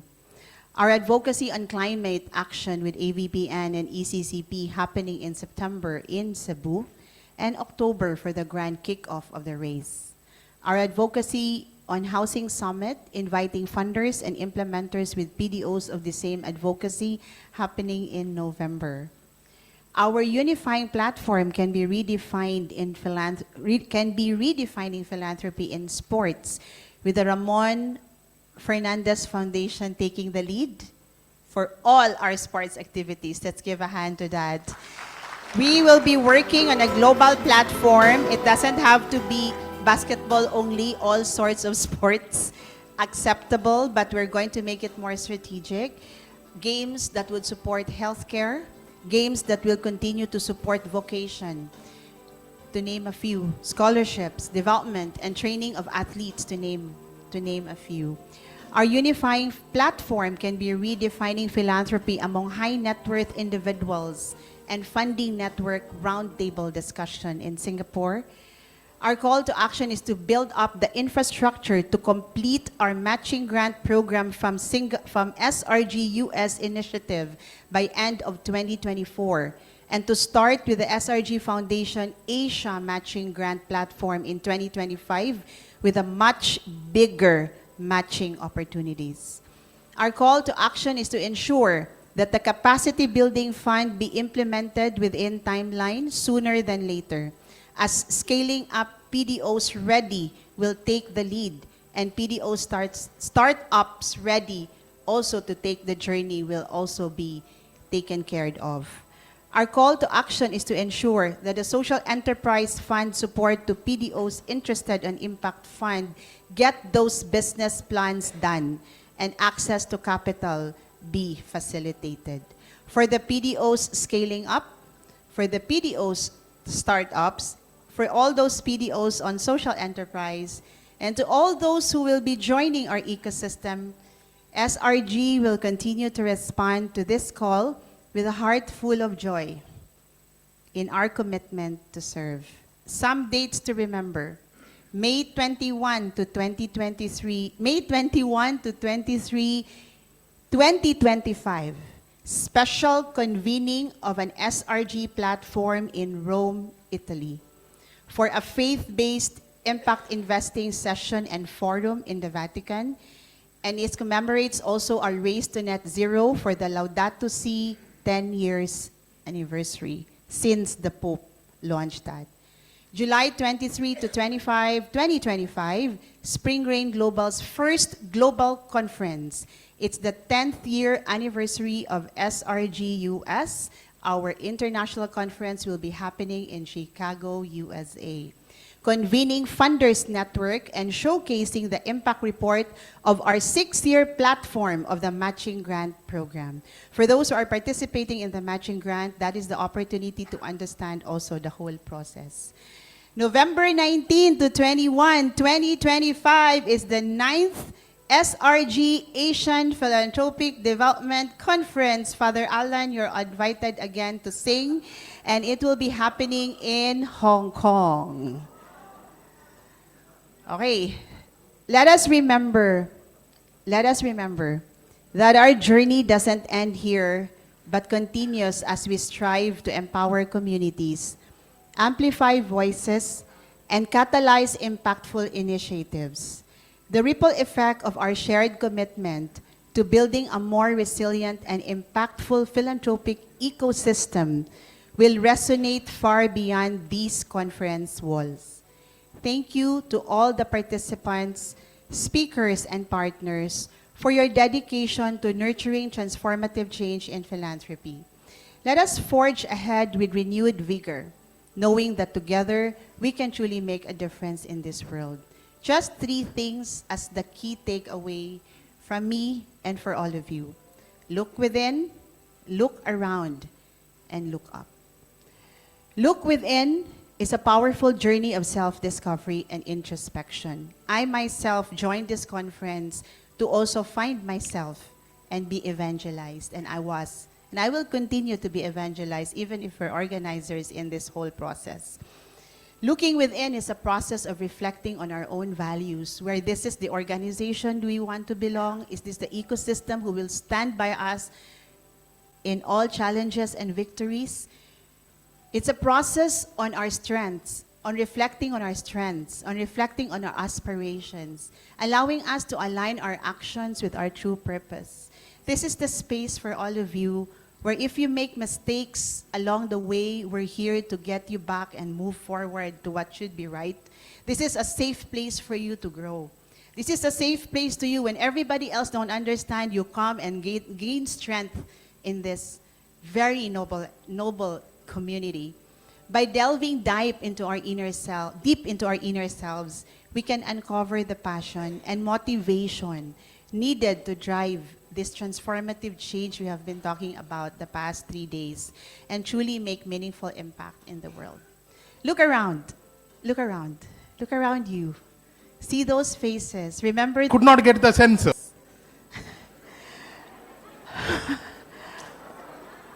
Look around. Looking around opens our eyes and our hearts to the interconnectedness of humanity. It opens our eyes to the interconnectedness of humanity and the power of collaboration. It is about recognizing the diverse perspectives, the talents, the resources that surrounds us, and embracing the strength that comes from working together towards a common goal. By fostering relationships, building partnerships, and supporting one another, we can amplify our efforts and create a ripple effect of change that reaches far beyond what we can achieve alone. In our mantra, no one left behind. And if I cannot see those people left behind, help me get them up to get them back. Pwede? Like what Father Ray says, I cannot afford to keep progressing and I look back for PDOs still finding their way. Get them. If you can still reach them out. Look up. Looking up. Looking up is a source of inspiration and guidance that transcends our individual selves. It is about finding hope, purpose, and direction in something greater than us, whether it be a shared vision, a higher calling, or a deeper sense of spirituality. By looking up to ideals, values, and aspirations that uplift and motivate us, we can find the courage and resilience to overcome obstacles. He is our ultimate CEO. I'm just following him. And if he is our CEO, there's nothing more that I can say, but the best would lead us to where we are. We can find courage, we can find resilience to overcome any obstacle, to stay true to our mission, and to strive for a better future for all. Together, we have the power to drive meaningful, transformative change in the philanthropy landscape. Thank you, Lord. Thank you for this handpicked invitation of this noble undertaking. Can you repeat that with me? Thank you, Lord, for this handpicked invitation of this noble undertaking. Thank you to all of you for not giving up on your mission, for going beyond the blocks, and for always, always being there to the people that you serve. To the entire SRG team, can you please stand up? We're not as much, but we're only a few. Di nga kayo dito, SRG. Asa na yung mga SRG? Alina kayo. Come. To the end. Ayaw yata sila magpakita. I-pray over ata kayo.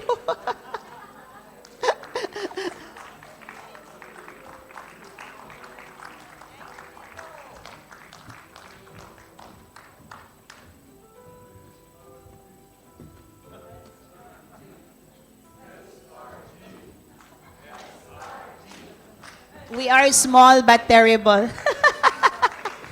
See, we're growing. Ayan. And to the SRG consulting team, please join us. And the directors behind. Okay, Gov, Rachel, Delphine, Father Gerald, Father Alwen. Behind Father JP, the newest member of the advisory board, Father John Paul Alvarado. He signed already and accepted. No, Father Manny. Sino? Si Monsignor pala, the newest that said, and then, Sino? Okay, come, join. I just want you to know that behind me are people sent by God, and eto po sila. Ang dami na. So, I just want to thank you, SRG team, for saying yes along with us. Sister Lynn, ba't ka nandyan? Ayan. Let's give a hand to those who didn't sleep, had sleepless nights coming over. Hindi po ganun kadali mag-organize ng isang foreign activity when we are not here in Bangkok, and it's hard to work through. So ayan. Dumadami sila, di ba? So with that, let's give honor to these great people behind the scene. They had their cries, they had their massage also on the side, no? So nothing can beat a team. We may not be as perfect as we wanted ourselves. We're on our way to perfection. But what's very constant in each and every one of them, like you, is that they have the heart. And they will never stop opening their hearts if it is to serve every PDO. Natutuwa sila, but pag ang PDO is flourishing, nalulungkot din sila pag ang PDO is persecuting. But at the end of the day, we know that the greatest CEO, God, who called us by our name, is there to protect and guide us. We will continue to be the person we are called to be for you. This is the Spring Rain Global Team. Bagbaw. At your service. And this is our SRG Ecosystem of Good.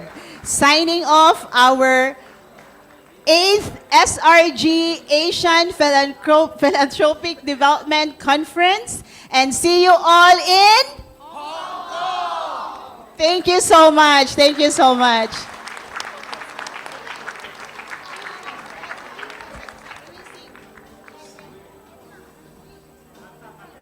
Now, we have a closing song. Actually, wait. We have a closing song. Kleinid will play. You know the song. The singing priest will be joining because, Father, we will give you a trip to Hong Kong. Come. Free. So this is our offer to all of you. Thank you for sparing your time for the past 3 days to us. Let's all sing. Share a glance and greet and know each other. And now our time is up. Each one is packing up. We find another chance to meet again together and feel each other's heart. I feel like breaking up. It's this time that almost always makes me cry. Before we say goodbye, I wanna let you know I love everybody. You. Thank you for playing my music. Thank you for singing my song. Thank you for sparing a moment. 'Cause with you I feel I really belong. Thank you for keeping me company. Thank you for being my friend. And if our paths should cross somewhere, I'd like to sing this song again.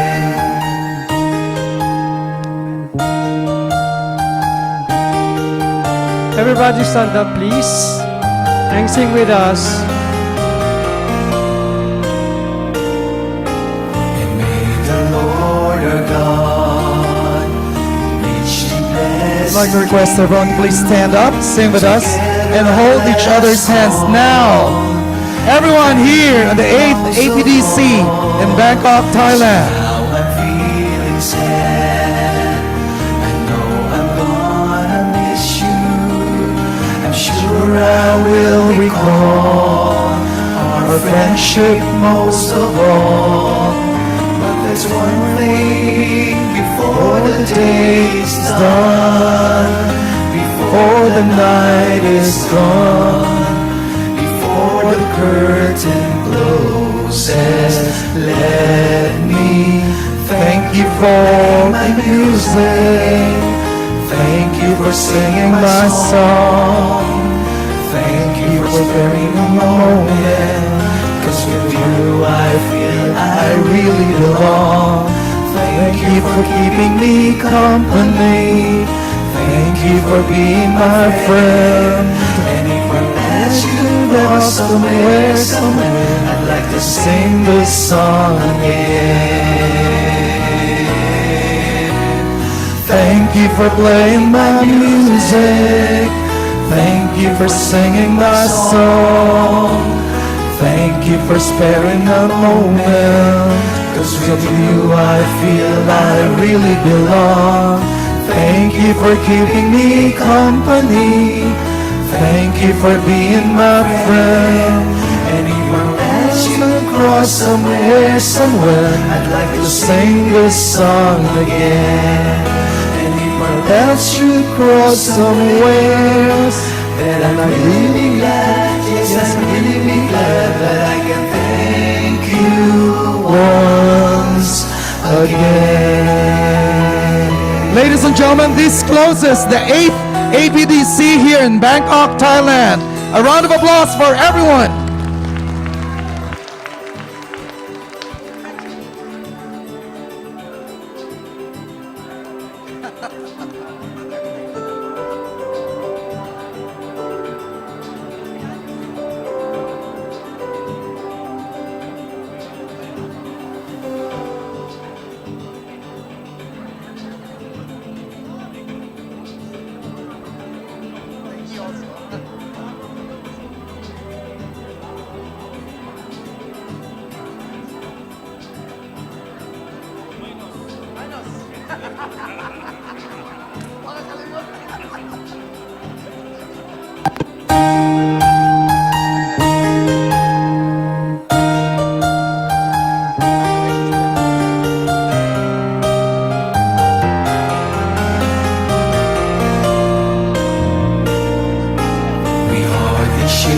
a glance and meet and know each other.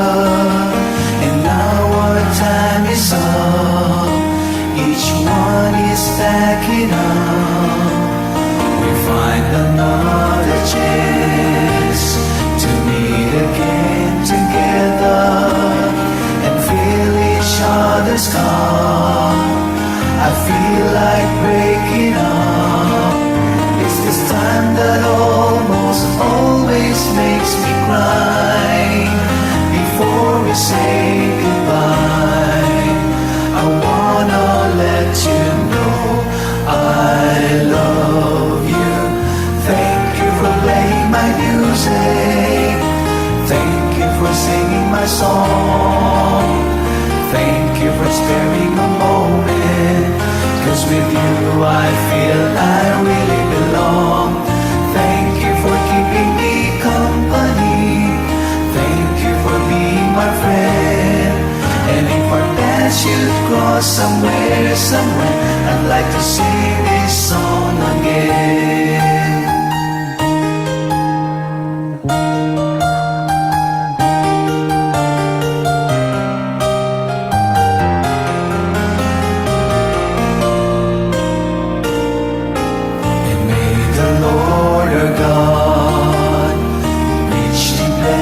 And keep you together, let us call and thank Him most of all.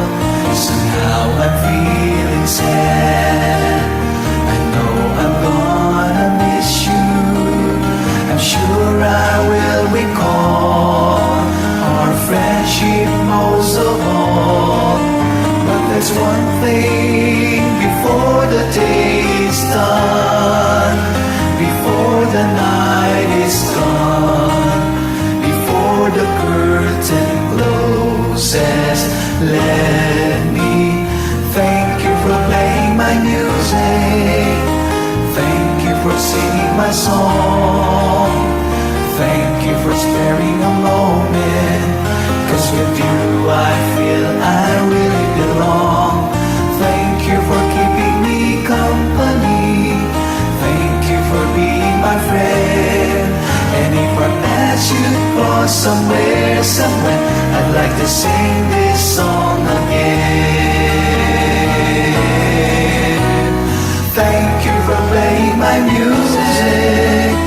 Thank you for singing my song. Thank you for sparing a moment, 'cause with you I feel I really belong. Thank you for keeping me company. Thank you for being my friend. And if our paths should cross somewhere, I'd like to sing